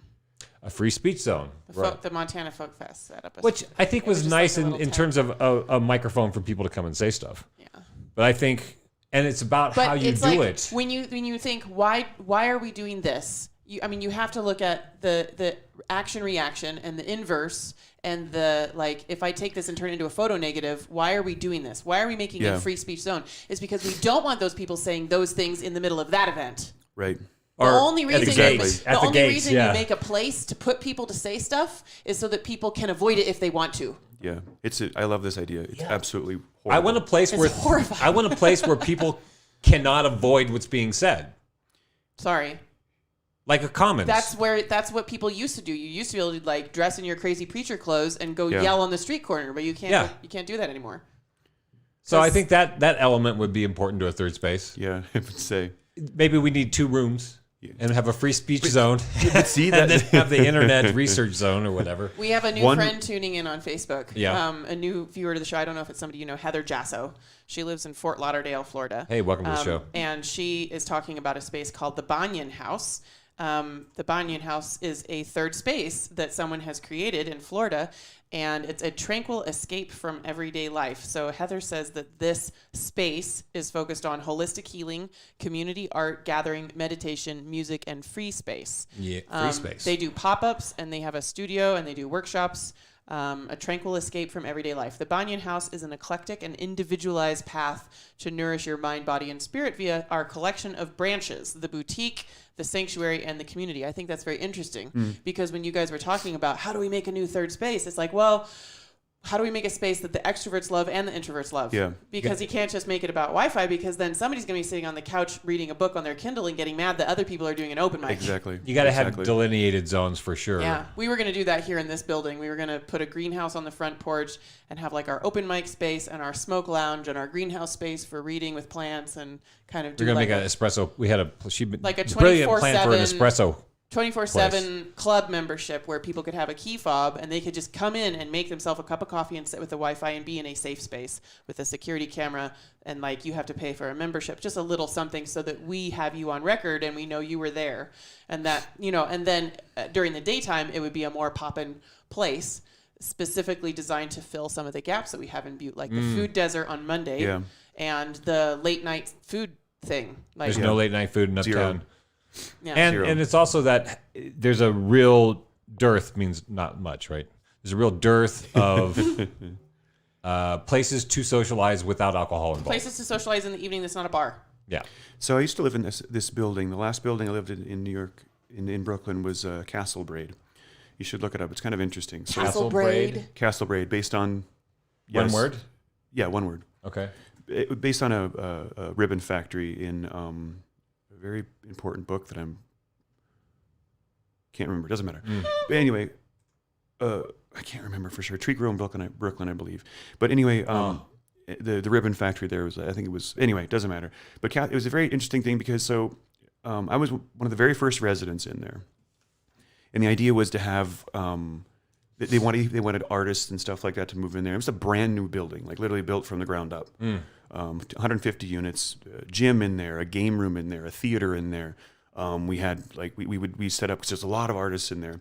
We'd have drawing classes like randomly, and you could bring a beer or not. We had the guy who rented it to me. He was like the real estate guy. His name's Taylor Clark. Great, like very interesting cat. Like he's now, I believe he's in Washington now, where he's from, but he was in Brooklyn for a long time. But he actually had like a whole group of friends, and they had friends who they used to do comedy every single Thursday. Like no matter what, like that was just going to happen, and it would be different people every single time. Wow. Or it would be him and one other dude. But like it got to a spot was really good. There's an outdoor there. There's seating outside. There's a TV. Gym stuff. There's you can watch a movie outside Fun. in the little. It was Rooftop, computer room, huge. music room. 6,000 square foot rooftop deck that probably the one year for, because and again, all of us had key fobs, but 1 year it kind of got out of hand. There was probably like 3,000 some people like that, not all at once, but, and people are throwing stuff off the building and stuff like that because we allowed people from the outside in, and then we stopped that part of it, which kind of sucked because now we you used can't to bring friends over to have a party, right? Because they can also like realize that this was dropped in the middle of Bushwick, and at a time when Bushwick was not necessary. We ever referred to Bushwick at that time as East Williamsburg. And the reason they did that is because nobody wanted to rent anything in Bushwick. Right. It's like in LA, they call it like Beverly Hills adjacent. Yeah. But now, I mean, Bushwick now is like completely and totally gentrified. But before, we used to let kids in the neighborhood come in and play with the foosball or the ping pong table, and we allowed all of that. It was actually pretty amazing situation while it was going, but it also deteriorated because it was abused. So how do you, and also let's talk about funding. How do you fund something like that? I don't. Do you mind going down this road suddenly? No, the third space. No, I just I think I don't think like you just mentioned a moment ago, like a membership idea would be yeah. So for instance, sustaining support, where you have 30 people paying you $10 a month, at least you have that budget to work with or whatever. Right. Yeah. I think, and that's something that I would absolutely want to be involved in. Another thing that you guys, I just now remembered this, but I also remembered your relationship there, because I think wasn't that sort of the birth idea of the IBRC? It was, and the IBRC did a lot of events, but it always felt a little cold for me in terms of the space. They tried to make it cushy, but in the end, it was a giant open concrete warehouse. Terrazzo floors with white walls. It never really got the crash zone feel, and I like their little Lightbox coffee house. I mean, having that thing in the summertime, you have all those windows, sit around and get some light. They also have great coffee, but it's also so intimate. Yeah, that it's all very.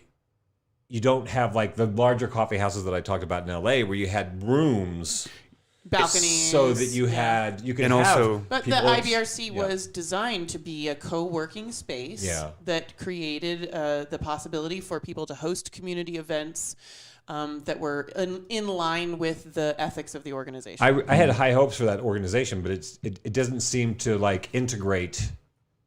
That was my experience. It didn't seem to integrate. There seemed to be a divide between Uptown and the Flats in that building. Interesting. And there weren't enough kids involved. I mean, that's really why you have the social spaces, to get kids in this town, in this world where people are struggling, to know your kid could be dropped off for 4 hours in a space where they have enriching things to do with responsible people to help facilitate. That would be a great third space for kids. I think is really important. Kind of like when parents used to drop off their kids at the mall in the 80s. Right. Yes, exactly. God, we don't have the mall anymore either. Well, we do. It's really exciting. They just drive around the parking lot. They drive around the parking lot. Yeah. I just experienced that this weekend producing this ice sculpture. I was helping produce an ice sculpture that Corey Gransbury and Lisa Gransbury carved outside the mall. Okay. And so we were out there like all night last night. I wasn't out all night last night, but they were. But like late into the night last night and late into the night before that. And there are hundreds of kids in trucks and cars who just come to the mall and drive around and hoot and holler and try to drive over the snow beams and sit down and have conversations with each other and leave and go to Rocker and then come back to the mall to see what's happening now. So what they do, there's nothing to do. It used to be when I very first got my driver's license, it used to be you drive up and down Harrison Avenue, but you'd go to the Albertsons parking lot. It's not the Albertsons anymore. CVS parking lot. And we'd hang out there for a little while until we were kicked out. Then we go to the mall. We can be in the front at first, then we get kicked out, and we go back around, just drive all the way around, and then go back to the mall. But it was a game. And that really was and we were all in vehicles. There'd be like go to places until you get kicked out of them. Everybody piled in. Yeah, exactly. Because you couldn't go anywhere. There's also as a kid. nowhere to go. There's nowhere. My hometown had the same thing. It was a L, and there was a car wash that everybody turned around at, and then you went up Main Street, and Main Street has all the traffic lights. So you like check out each other's sound systems and the music, and you wash your car before you go out, and then they go down, they turn onto the highway, and then they can show how fast their Mustang can go, and they blast down the highway for a mile to the Walmart parking lot, and then there people like, hey, can you get me some beer? That whole thing happens. Like, hey, you know somebody can get me some beer? Like, I'll pay you $20 if you give me a 6-pack or whatever. And then the cops come and confiscate all the beer for themselves. Oh, nice. That was the game. Then if they caught you with the beer, that was the end goal. Then the cops put it in their trunk. And the cops never had to buy beer for themselves in my hometown. But that was a whole social thing. Yeah. There was a snitch. There was a snitch involved there, wasn't there? They waited till they were full, like there was enough beer, and then they would call. Then the cop would be called. Yeah. I never understood, growing up watching the movies that we were allowed to watch. There were social references to this, like the holy driver's license, like like kids Freedom. just desperate to get a driver's license. Absolutely. And then desperate to get a car. And Mom, why don't you give me a car? Jimmy's dad got him a car. Oh my God, my car. It's like every movie that had teenagers in it was like, oh my God, I have to have a car because I'm 16. And I never understood it, one, because we weren't allowed to have sex. So I was not like sex oriented. Like I need a place car did mean. Yeah. So I didn't understand that giant. But then we also weren't allowed to go out and do things without parents. So why would you need another vehicle? So so I just, it was sort of like this gray zone. We'd be watching a movie and I'd be like relating, and then they'd get into the whole like fussing about not having a car part of the teenage It was culturally story. weird. And I was just like, me. And then we get back to things I can relate to. Right. The car was king where I grew up. Yeah, they same. do that, and then they find the party place. So one was like an underpass, a railroad underpass, where the road got bypassed by the highway. So it's just a mile strip of road and train track overpass. You go to the overpass, and that was just covered in graffiti. Or you go to 3 Mile, which you just drive 3 miles down this road where nothing is. And it keeps going on for like 10 miles. But at 3 Mile, there's a bunch of graffiti on the road, and everybody just pulls over on the road and just hangs out in the middle of nowhere. Yeah.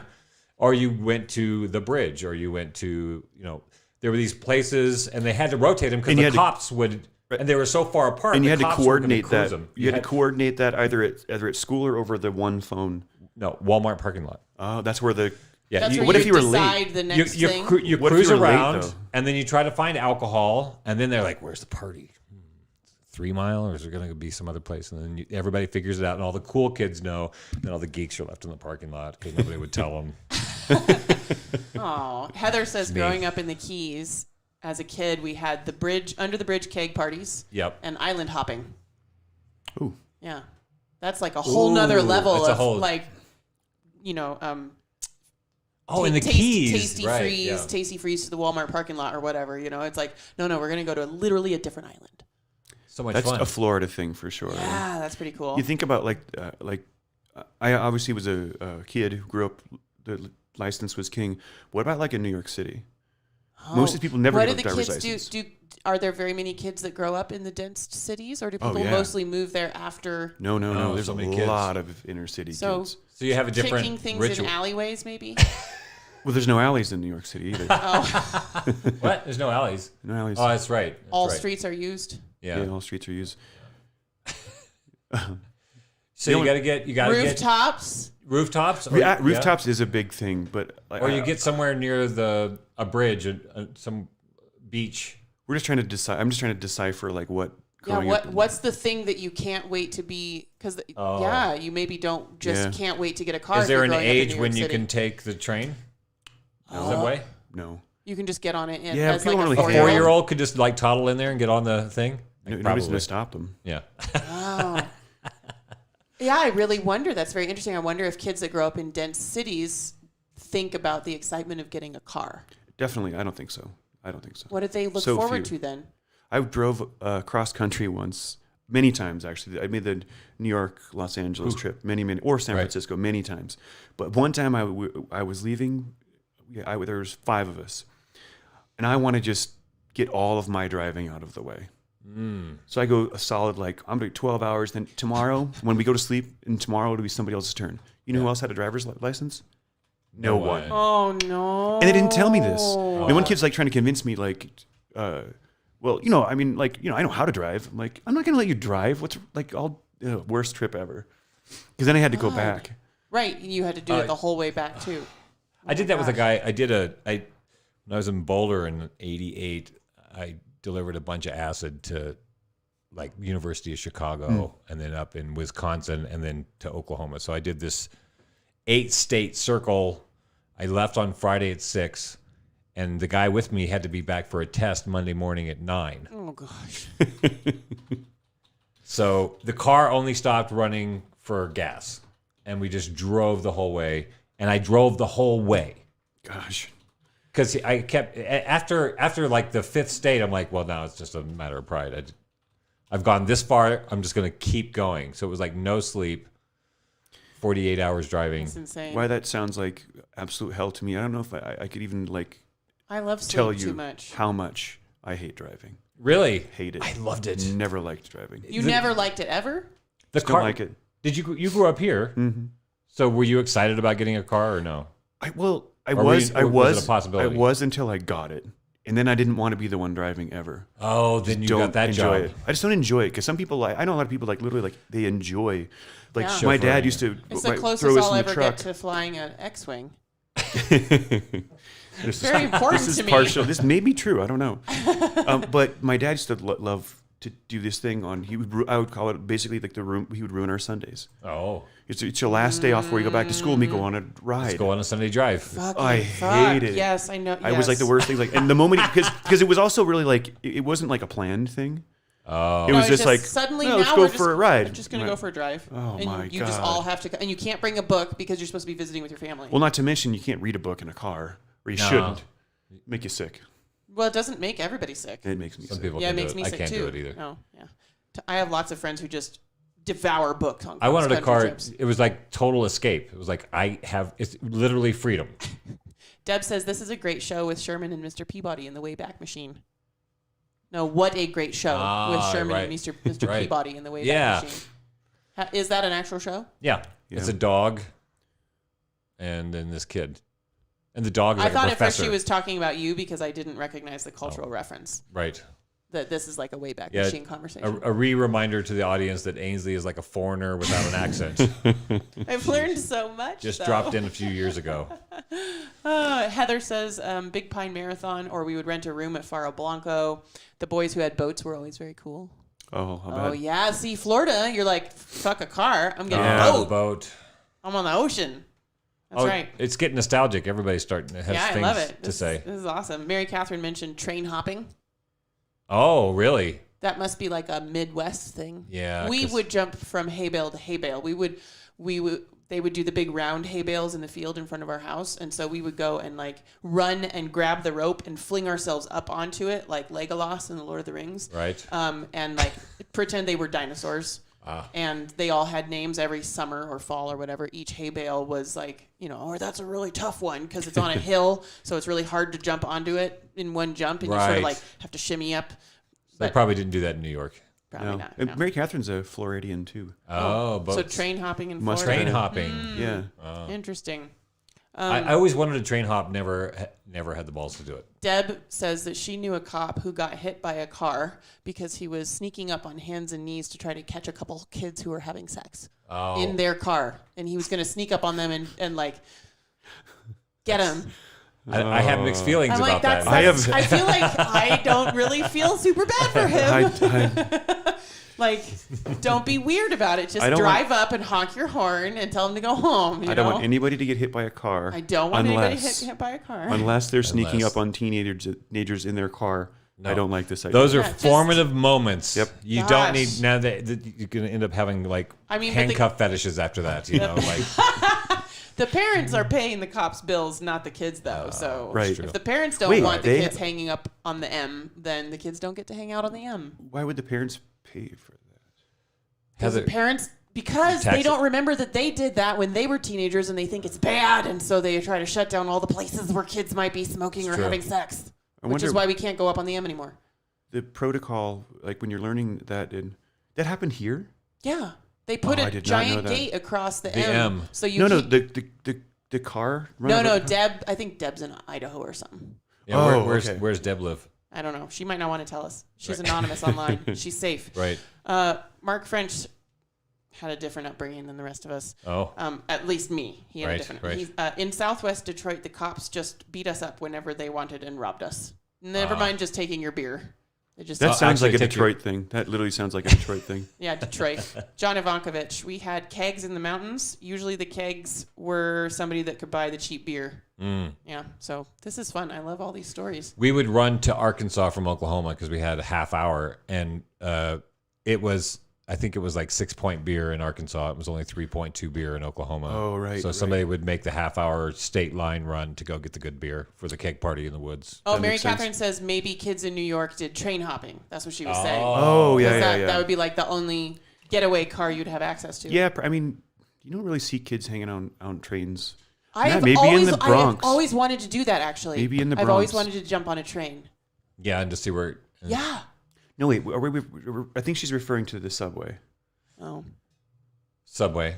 Well, both stories are valid and true. I'm trying to think of like trains in New York. There really aren't any trains. In industrial zones, where they've made all of those like nice industrial lofts. The docks. In the cotton close factory. To the docks. Yeah.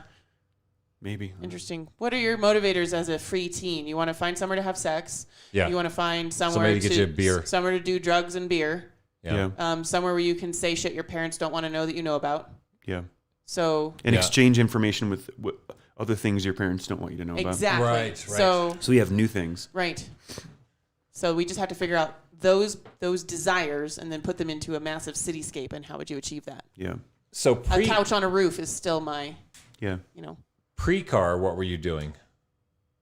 Riding around somebody else's car. Right. I always had older friends. We had in our town the night walkers. I was a night walker.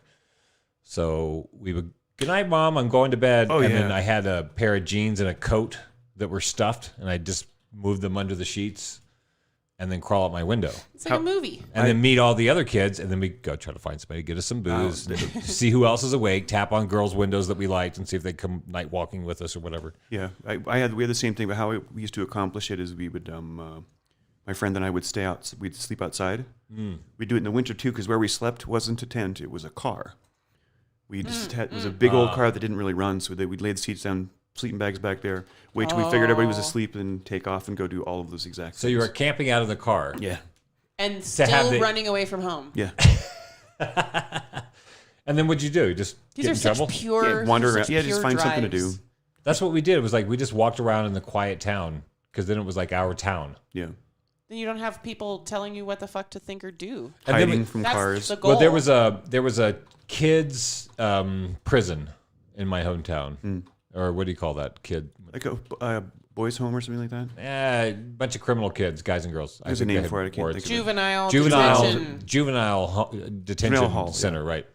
So we would go hide by the fence and wait for their security guards to come around and then run like we'd escape from the juvenile detention thing. That's amazing. Just to do cat and mouse with the cops around town. Because that was like our Ninja Warrior training cheap stuff. Drugs.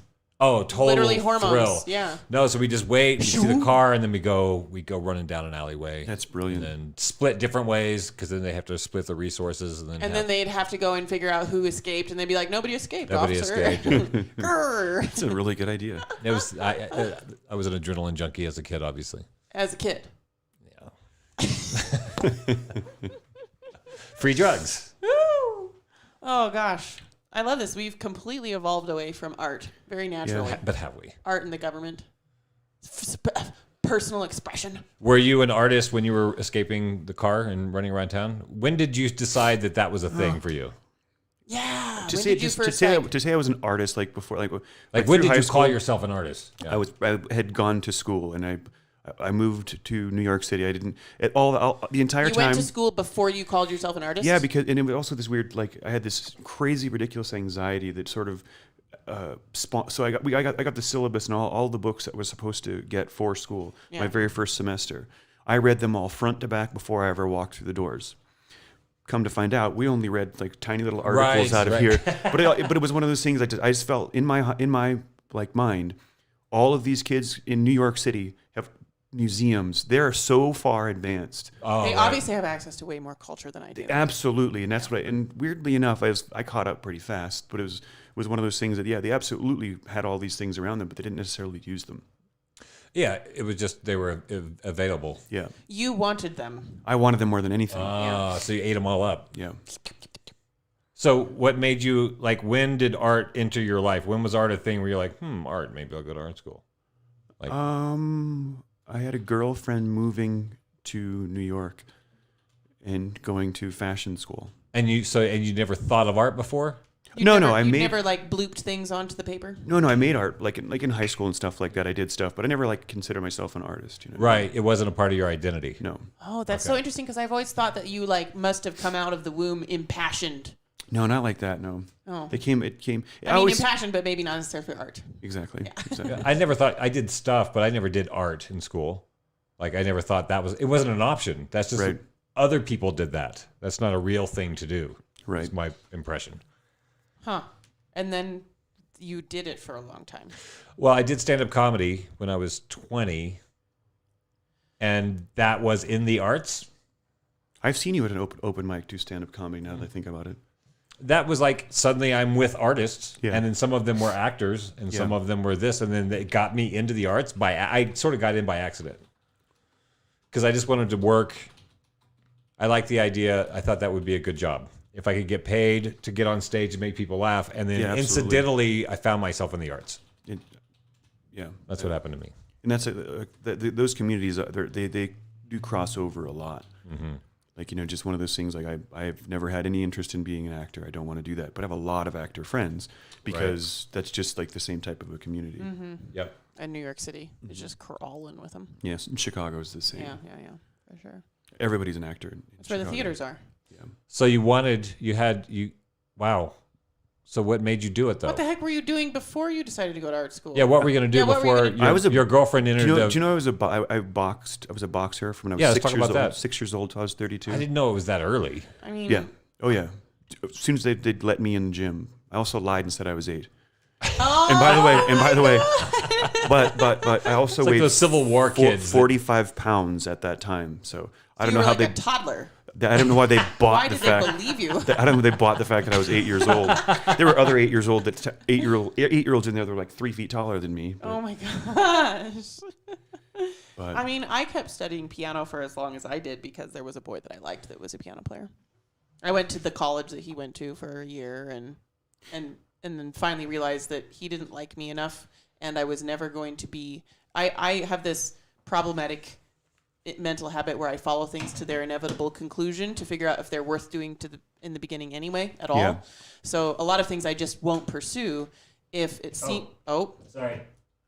If it seems like the inevitable conclusion is futile. Yeah. So I was in college for this first year of college, practicing piano 7 hours a day on top of a 14 credit college class course load, and trying to spend time with this boy that I liked. And I realized that why would you be doing this? You would be doing this so that at some point you get paid to do it. Who gets paid to do it? Either people who are playing for nursing homes or small town bands or I think that's whatever. the struggle of all artists. Or the most famous people in piano music. Right. And Nothing in between. And I'm never no. Right. Like there's like layman jobs where you're doing something for money, not because you love it, or the people that are getting paid to play the songs they love in orchestras all over the country. Right. There's yeah. I see. I know exactly. Yeah, you know what I'm saying. And so I looked at it and I was like, well, here in the top of the pyramid are the few people that are going to make it to Juilliard. Right. And then the few people from Juilliard who are going to launch into Europe and be on the cover of Clavier magazine. Right. And I'm not going to be any of those people. So why am I doing this 8 hours a day? No, that, and so I just, that makes a lot of sense. Was done practicing piano at that point. I always wish that after a decade. Played like the two things I've not done yet. I could still do them. I don't speak Spanish, which is just ridiculous. And also, like I've owned guitars before, but they were basically hostages. Right. You know, like they live in my house, and I'd get bored with it after like a while because I just wasn't good at it, and then eventually just sort of give it up or give it away, or somebody just disappear in one of my moves. But yeah, I never liked music. Is something that I don't understand how to make it. Does that make any sense? Yeah. I can play other people's stuff so much. But I can't do mine. Really? You play instruments then? No, I can play a guitar. Like and I know like 4 songs. I'm not a composer.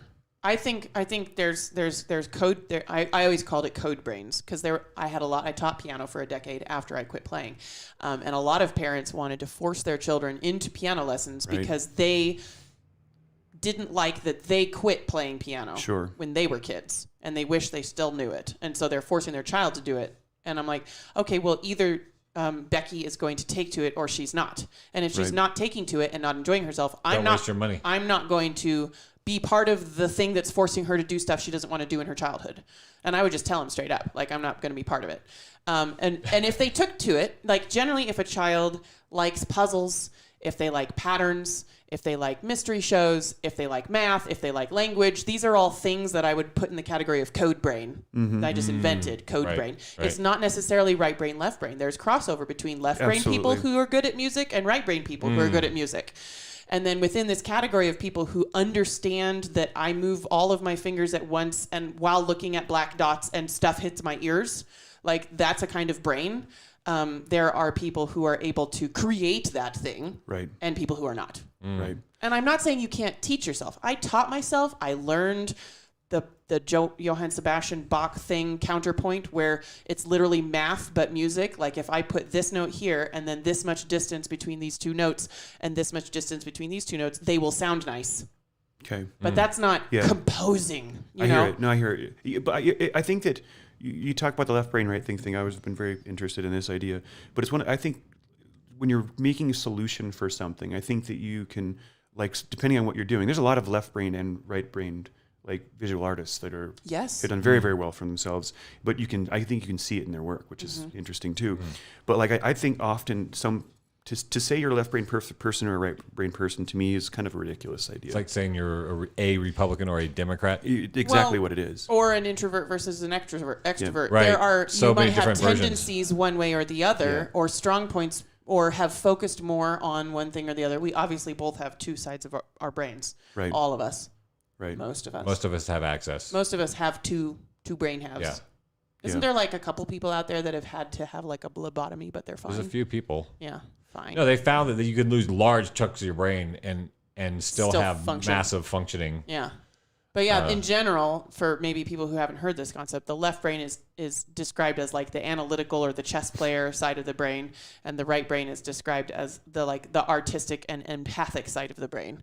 Right. And a well-balanced person has access to skills on both sides, but like anything else, we have affinities, natural affinities, and nurtured affinities towards one side or the other. Sure. I think that you talk about music, the last thing I'll say about it is I think that the reason I'd never really learned how to play guitar or like really well was because I just had met too many people that were so good that I knew I would never get there. You were intimidated by the journey between where you were and where you wanted to be. Mm-hmm. That was me too. Like I really wanted to be like playing guitar. I grew up in the 80s watching MTV. Yeah. And I was like, there's nothing else that I should do, but because that's where all the chicks are. Yeah. And then I got a guitar, and they're like, you should play basketball. And then I screwed up my thumb so bad that I couldn't hold pressure on the frets. Oh, wow. I thought you were going to tell me you couldn't play basketball. And oh, that's too bad. No, I couldn't play basketball. I couldn't play, but they used me to walk in to scare the other team, but that's all I did. And so like that, I ended up emceeing shows with musicians and working with musicians a lot. And I'm totally like, I liked the improv guys, the guys who would just start playing in the moment. Yeah. You know, the people who could just get the vibe and just start doing a thing. Oh, so weird. Yeah. And then I would do that spoken very word with cool. them, and I loved that. But I got a bass, and I played around with a bass, and I'm like, the journey between starting and getting somewhere just seemed like I've got other projects. Yeah, exactly. Unfortunately. Exactly. I think maybe if I had to do it all over again, maybe I would have focused more. I knew if I'd put a little more effort in, I would have been encouraged to keep going. I've learned that from other endeavors. Mm-hmm. Sure. But I didn't. That's probably one of my big regrets. And you that I think of didn't yourself play. as not a musician. It's a commitment. Yeah. It's a commitment to learn, to build the muscles, to refine all that thing. And I was like, I have other projects that are jealous of music, and they're not going to let me do it. Okay, so we've got 13 minutes left. Artistic pet peeves. Artistic pet peeves. Yeah, What do you like, mean by fuck that guy, he's not really an artist. The guy that put Oh. 500 pounds of raw ham on a bed in a museum, like, or styles or mentalities. I think my biggest pet peeve about artists is that everybody pretends and lies about certain things, and that always bothered me. Meaning, Everybody? every artist, every artist in the world pretends that they never have never. Oh, this is all my idea. I've never taken any idea from it. That's the dumbest thing I've ever heard in my entire life. Yeah. I hate that. Or like, or disliking something because you don't understand it. That's another pet peeve. Like, Disliking it because you don't understand it. That's a defense mechanism. We do that in every area of life. Absolutely. But you're talking about like there's a lot of like art pieces that, not the one like you're speaking of, that I just don't care about, but I'm not mad at it. I can give a parallel. Growing up in a classical music household, we listened to Suzuki music, we listened to classical music like Mitsuko Uchida playing Mozart's complete sonatas, or we listened to like hymns, church music. And a lot of people are like, oh, just Christian music, like praise. No, what's it called? It's gospitality. Gospitality? Like, yeah, they're great like, word. oh, you know, like gospel and stuff. You've heard of the so-and-so band? And I'm like, no. Like Martin Luther wrote this hymn. Right. Like 1600s, we're still singing it, and we can sing it in 4 parts. Right. And we all know all the parts. Like that was my musical bubble, right? And then I went to school for music, and after I realized I was not going to be a famous piano player, so fuck all this practicing. I already knew all that I ever needed to know about playing piano. Right. I didn't need to keep learning things about piano to do whatever I wanted to do with my life. So I moved to singing, which had never been nurtured because singing is a much more selfish art form in my mother's perspective. So I started doing opera, and I moved to another state and another college, and at the University of North Carolina, Greensboro, there was a new music program, and the students in the new music program like took me under their wing. They ended up being a bunch of my friends, and I would hang out with them, and I was just like this like little fly on the wall, buggy-eyed, like people are legitimizing what you're doing. Like experts in the field are looking at what you're doing and saying, yes, good, more of that, you know, and they're like playing a cardboard box or strewing a bunch of nuts and bolts over the strings of a piano, or like taking one of my favorite pieces that my friend Steve Landis composed is And We Make Our Own Truths, which if I hadn't been such a sweet, naive, precious baby at the time, I would like the blossoming understanding of And We Make Our Own Truths. And the new music and the little Christian kid listening to it was like they took a bunch of dancers and a bunch of people with drumsticks, and I think maybe a saxophone player, out onto this bridge on campus. And they played rhythm on the bridge. Played the bridge, right. And the dancers danced, and the saxophonist played according to prearranged patterns. And that was the score, was they had predetermined at this point in the pattern, you are going to trade places. At this point in the pattern, do large motions, and at this point in the pattern, do small motions. So, and whatever that is, whether a large drum motion or a large arm motion or a large saxophone motion, like they had composed a piece of, and I every time they performed that piece, I cleared my schedule to just go watch that thing, which was also music. Yeah. And it just expanded my mind. Yeah. There's a... Going back to what you were saying about No, exactly. you hate it until you can understand it. And Right. I only began to understand stuff that my parents had always mocked when I had friends that included me and explained why it was meaningful to them. Right. It's literally exactly what I'm talking about. Like I think that, like I said, you don't have to care about it. You don't really have to. I've actually always sort of felt sorry for somebody who doesn't have, like, is missing, like, doesn't have like a creative outlet of some kind. And like, I know a lot of people like this, that I know, like, if I have nothing to do, I know what I can do. I can do this whenever I want. Doesn't matter. Whenever. It's cool. When I'm taken away from, I have been taken away from it for a very long time recently. But it's a matter of how comfortable and wonderful it is to go back to it. I know people who don't have those things. A Have thing anything. that they go do that they feel Nothing. good about. Yeah. Right. Well, or I it used to be basketball when they were in high school, but now that high school's over, they don't have anything left. They've got the dad bod now, and so everything hurts when they play basketball. Yeah. You know, That happens. I think maybe some of this defensiveness that people get around art they don't understand is maybe a consumeristic, capitalistic thing, and something that has taken your right to have a personal life away. Like, you created this art, it's meaningful to you, and that's enough. Whether or not it's meaningful to me. Right. But I'm going to come along and I'm going to have feelings because it's not meaningful to me. Why did you make that? Sure. I think there's an irritation that comes with shit we don't understand. Yeah. There's I don't understand I'm certain of that. There's something strange in my environment. I'm angry at it. You know, that's a real thing. Like, my dogs do it. You know, dog comes in and is like, what the hell is that stuff thing? Do not know it. Yeah. Yeah. I think that's a real thing, especially when it comes to art, which takes us back to our earlier part of the conversation, is like public art or state art. Is it the same thing? And when you're trying to foster, like, school used to have music, you know, like, this is the thing that I think we're to try to wrap up this whole conversation, because this is one thing I wanted to talk about. Art in schools, which is still sort of sponsored, Just state-sponsored throw that in the last art. 7 minutes. Yeah. Well, because it goes to the third space, and it goes to this idea of, like, shit, I'll talk about Donald Trump too while I'm at it. No.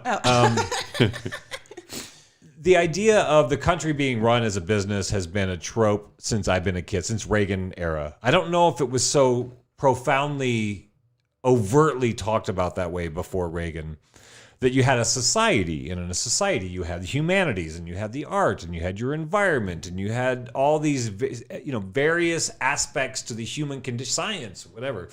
But then, like, it just became business after Reagan. Yeah. And so people elected Trump because they're like, he's a businessman and he knows how to run a business. I'm like, what does that have to do with running a society? You're like, we've dropped the society part out of the country, and we just keep talking about business. So now, like, our medicine is business, our school is business. Like, that happened in my life, that, like, school became a business in the way that it became, where every kid walks away with $125,000 in debt for, you know. Yeah, absolutely. Like, that thing. So, like, the arts, I think, have suffered. That's what I see as the oil over the water in my dream last night. The arts have suffered because I had the option to play in a band in school. I had the option to go into the choir. I had the option to take an art class and be encouraged by somebody who knows what they're doing. And, like, those options aren't there anymore. Right. And I think that's really sad when it comes into people going into selecting their representatives and what's important in your community. Absolutely. If you've never had access to getting your hands in some mud or on a paintbrush, or so, if you've never had access, you don't know how to value it, and it dwindles. Yeah. So I'm hoping maybe it's just like the artistic spark just needs some oxygen. And I'm hoping maybe I wanted to talk to you about that. Like, the coal is still there. Yeah. Inspiration is still available. Kids still need it. Like, what could breathe? That's what the third space conversation was about. What could breathe oxygen into that thing that's kind of been pushed underground We have in a our couple business of world? We have after-school programs. It's been shifted to a non-essential part of education. So if you want your kids to know a lot about geography or another language or art, send them to an after-school program. So places like the Arts Chateau and the IBRC do these after-school programs, Which are great, where kids can go and do some art. Yeah.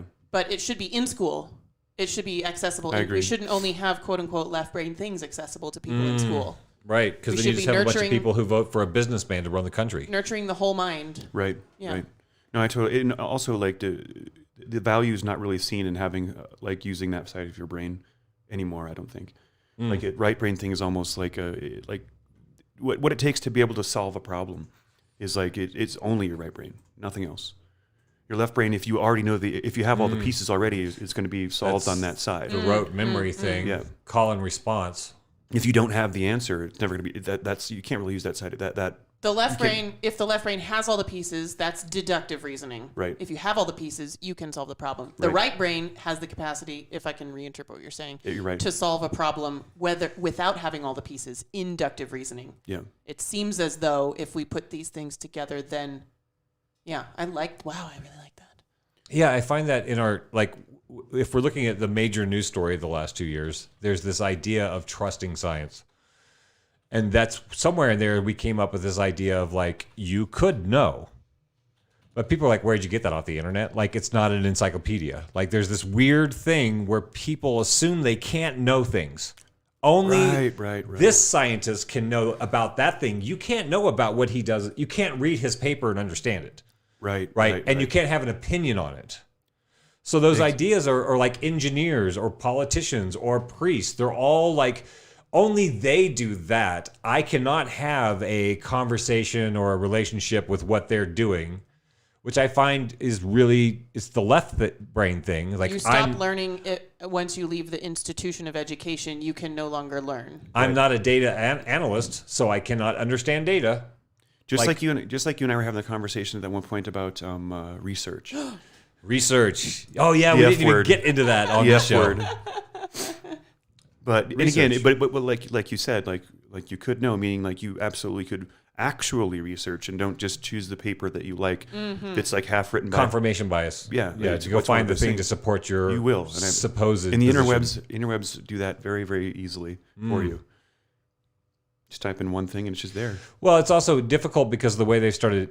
The way the algorithms are now, my Google is different than your Google is different than her Google. And so we can Google something and we'll come up with different realities. And well, so what we should really be teaching in schools is teaching people how to educate themselves reliably. You need to know critical thinking. You need to understand logical fallacies. You need to know how to search for a variety of sources along a spectrum.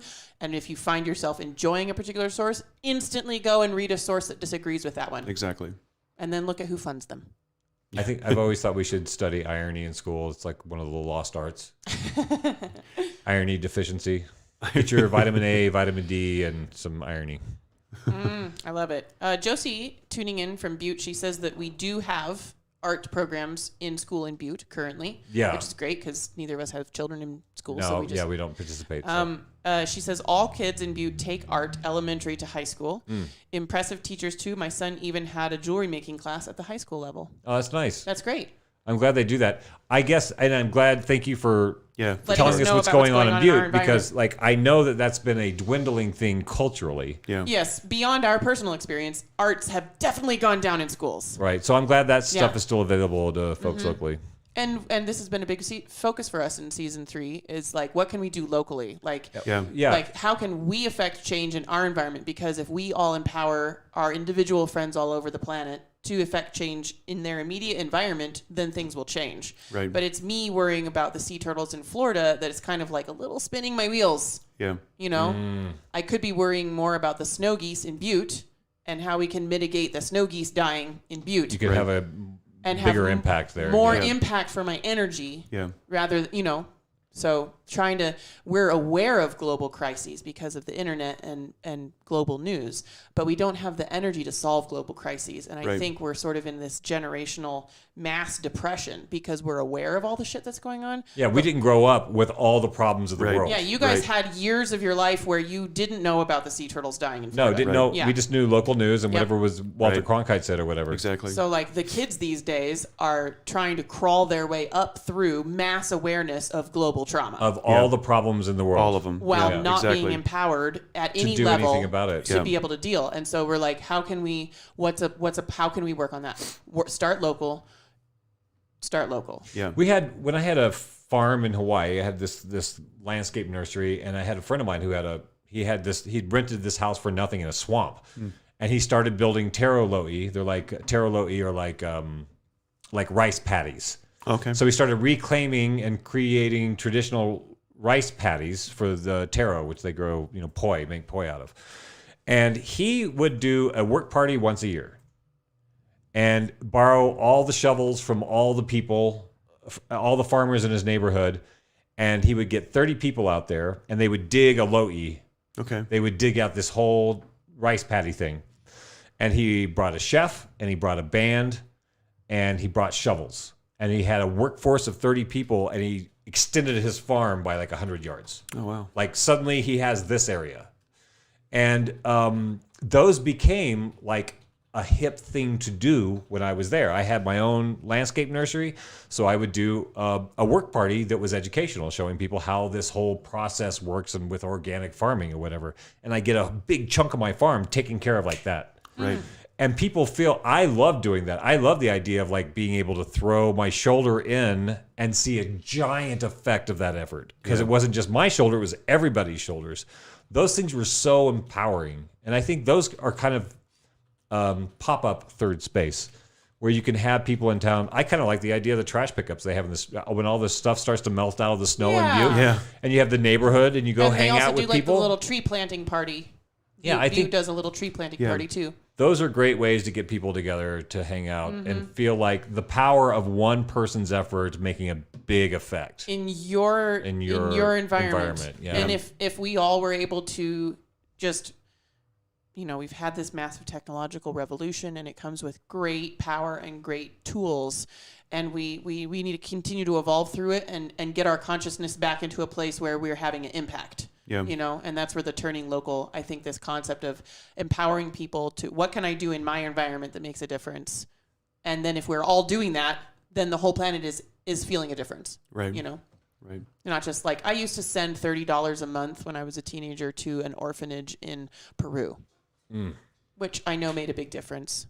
But there were things I could have been doing in my own town that would have gone more way farther and been more directly satisfying. And I probably would have kept up with them longer than I kept up with the $30 in an environment to an orphanage that I don't know. You never saw the kids never gonna or go do the thing. see those kids and read them a story or whatever. No, exactly. Final question from Deb on Twitch. What is your favorite piece of art? Oh, boy. It exists in the world right now. Gosh. It's kind of like asking somebody their favorite song. Or their it's favorite the book. worst. No, it's the worst question. Because you could change your mind 30 seconds from now. Right. Anything ever made you cry? No. But I'll cut that. That's a good. I like that's called something. Yeah. There's a name for that. I forgot what that was called. Like somebody in front of like a painting that like just breaks down, doesn't understand what happened. Yeah. There's actually a book written about that. Oh. Jim Lutz, I think, wrote it. So I'll tell you right now, and it's this specific painting. Like I don't really like Picasso all that much. I never have. But Guernica, I've had 2 experiences where another person just like broke down, and it was like that was like incredibly moving to me. I was beside myself because I was almost alone. But again, it's I don't love his work, but I love that painting. Is it a color painting or a black and white painting? It's black and white, but every one of it's sort of like browned a little bit. But it's funny. It has a small little tiny a little bit of tanny to it. Yeah, a little beigey. That's a little tiny. That's a piece. That's one of those pieces. Guernica. And so, what was it about? I'm pulling this piece up, but what was it about that piece where you were like, "Holy shit"? First of all, it's gigantic and like it's huge, like it's massive, but it just the experiences that I've had in front of it. Like I know it was caused by that painting. And it's just such a powerful thing. Again, to say it's my favorite piece of artwork, probably not, but it has been for a period in my life for sure. I have a version of it with a person in front of it just so we can see for scale. Good. Oh, right.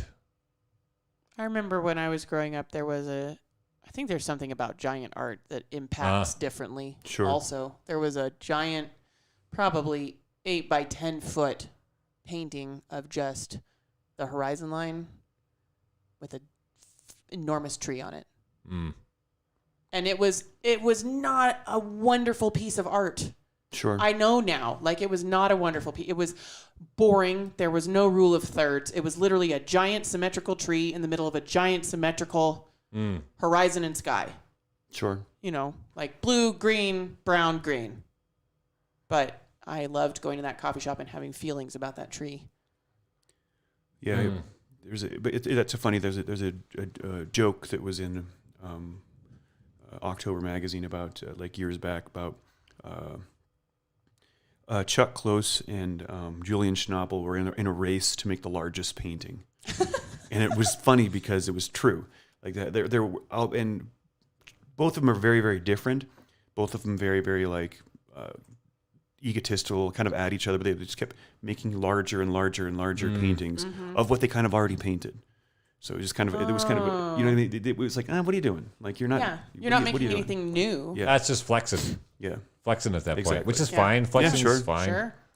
I don't know if I have a piece, like, I think the first thing that came to mind for me was a book that just like broke me. What was that? It was Robert Anton Wilson's Prometheus Rising. It's art. Yeah. Oh, absolutely. It was like a handbook for how to change your brain. Okay. It was just a handbook for how to change your brain. And it was one of those books that I read 5 times. And every time I read the book, I was a different person. And so I was reading a different book. Gotcha. Like, it's like what you were talking about going to art school where you like just go, you know, fake it till you make it. And I read that book and I didn't understand most of it coming from a fundamentalist, black and white, good and bad world. And this was this sort of exploring your mind and what is possible. And so like, I just got like a 10th maybe going through understanding it, and it changed the way I saw the world. And then like 6 months later, I would read it and I don't even remember the book. I was such a different person when I read the book again that I was able to unpack all this other stuff from it. That's awesome. It's one of those living works. I would call that a living work because I was able to continually grow with it. That's awesome. Yeah, absolutely. That's so important. Do you guys have any final thoughts? Art. Like, is this the the bean? end? The bean was one of those things where I'm like, somebody did this. Because I'm like, I like shiny shit. Like, I just like polishing stuff. And roundy stuff. And roundy, it's all the things I love. Roundy and shiny. It was funny to watch it go together because it was all like these riveted tatami squares that were all just like, you know, which is all tacked in there. So there was this space. It was like, wow, that's kind of cool. And then all of a sudden I came, like, I think I took off for like a week, came back and like half of it was like done and polished. I'm like, well, what just happened? I had no idea. You didn't know it was going to be solidified and covered up. No idea. Well, I heard when they made that piece, just because I think this is a fascinating story. So like the artist, what's his name? Something. If you wouldn't ask me, I would. He does stuff that makes people cry. He made this little box that people just walk into and they burst into tears. Oh, it's Anish Kapoor. Anish Kapoor. Yeah. That's the guy that did the Blackest Black. Yeah, right.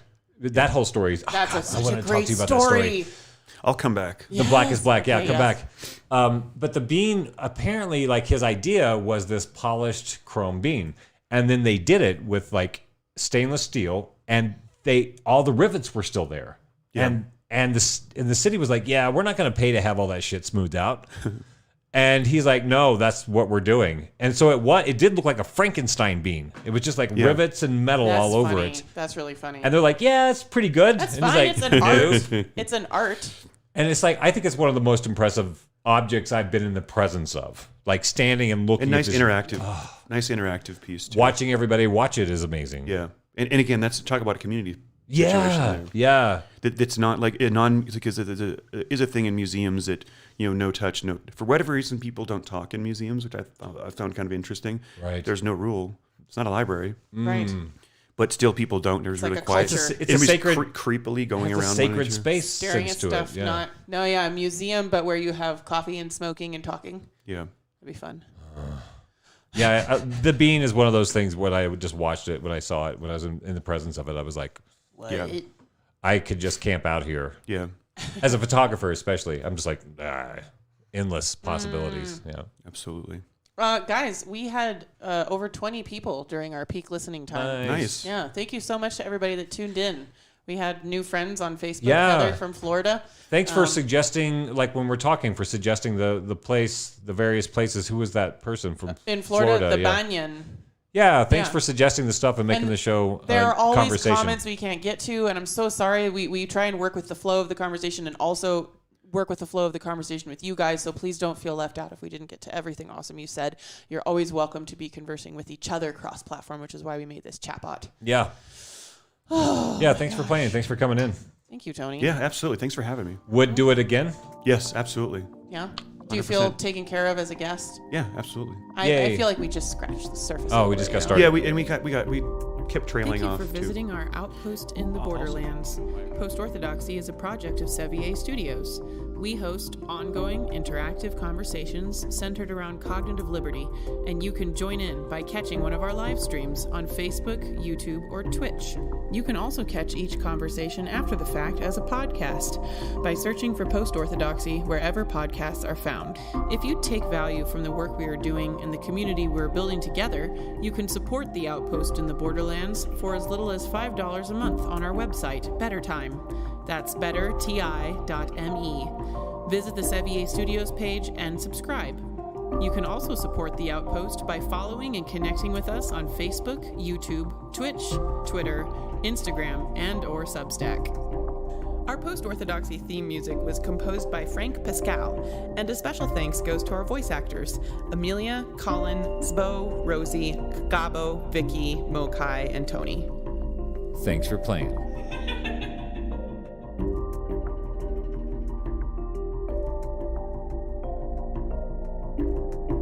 What's outside your reality bubble? I think I dribbled a bit that last one.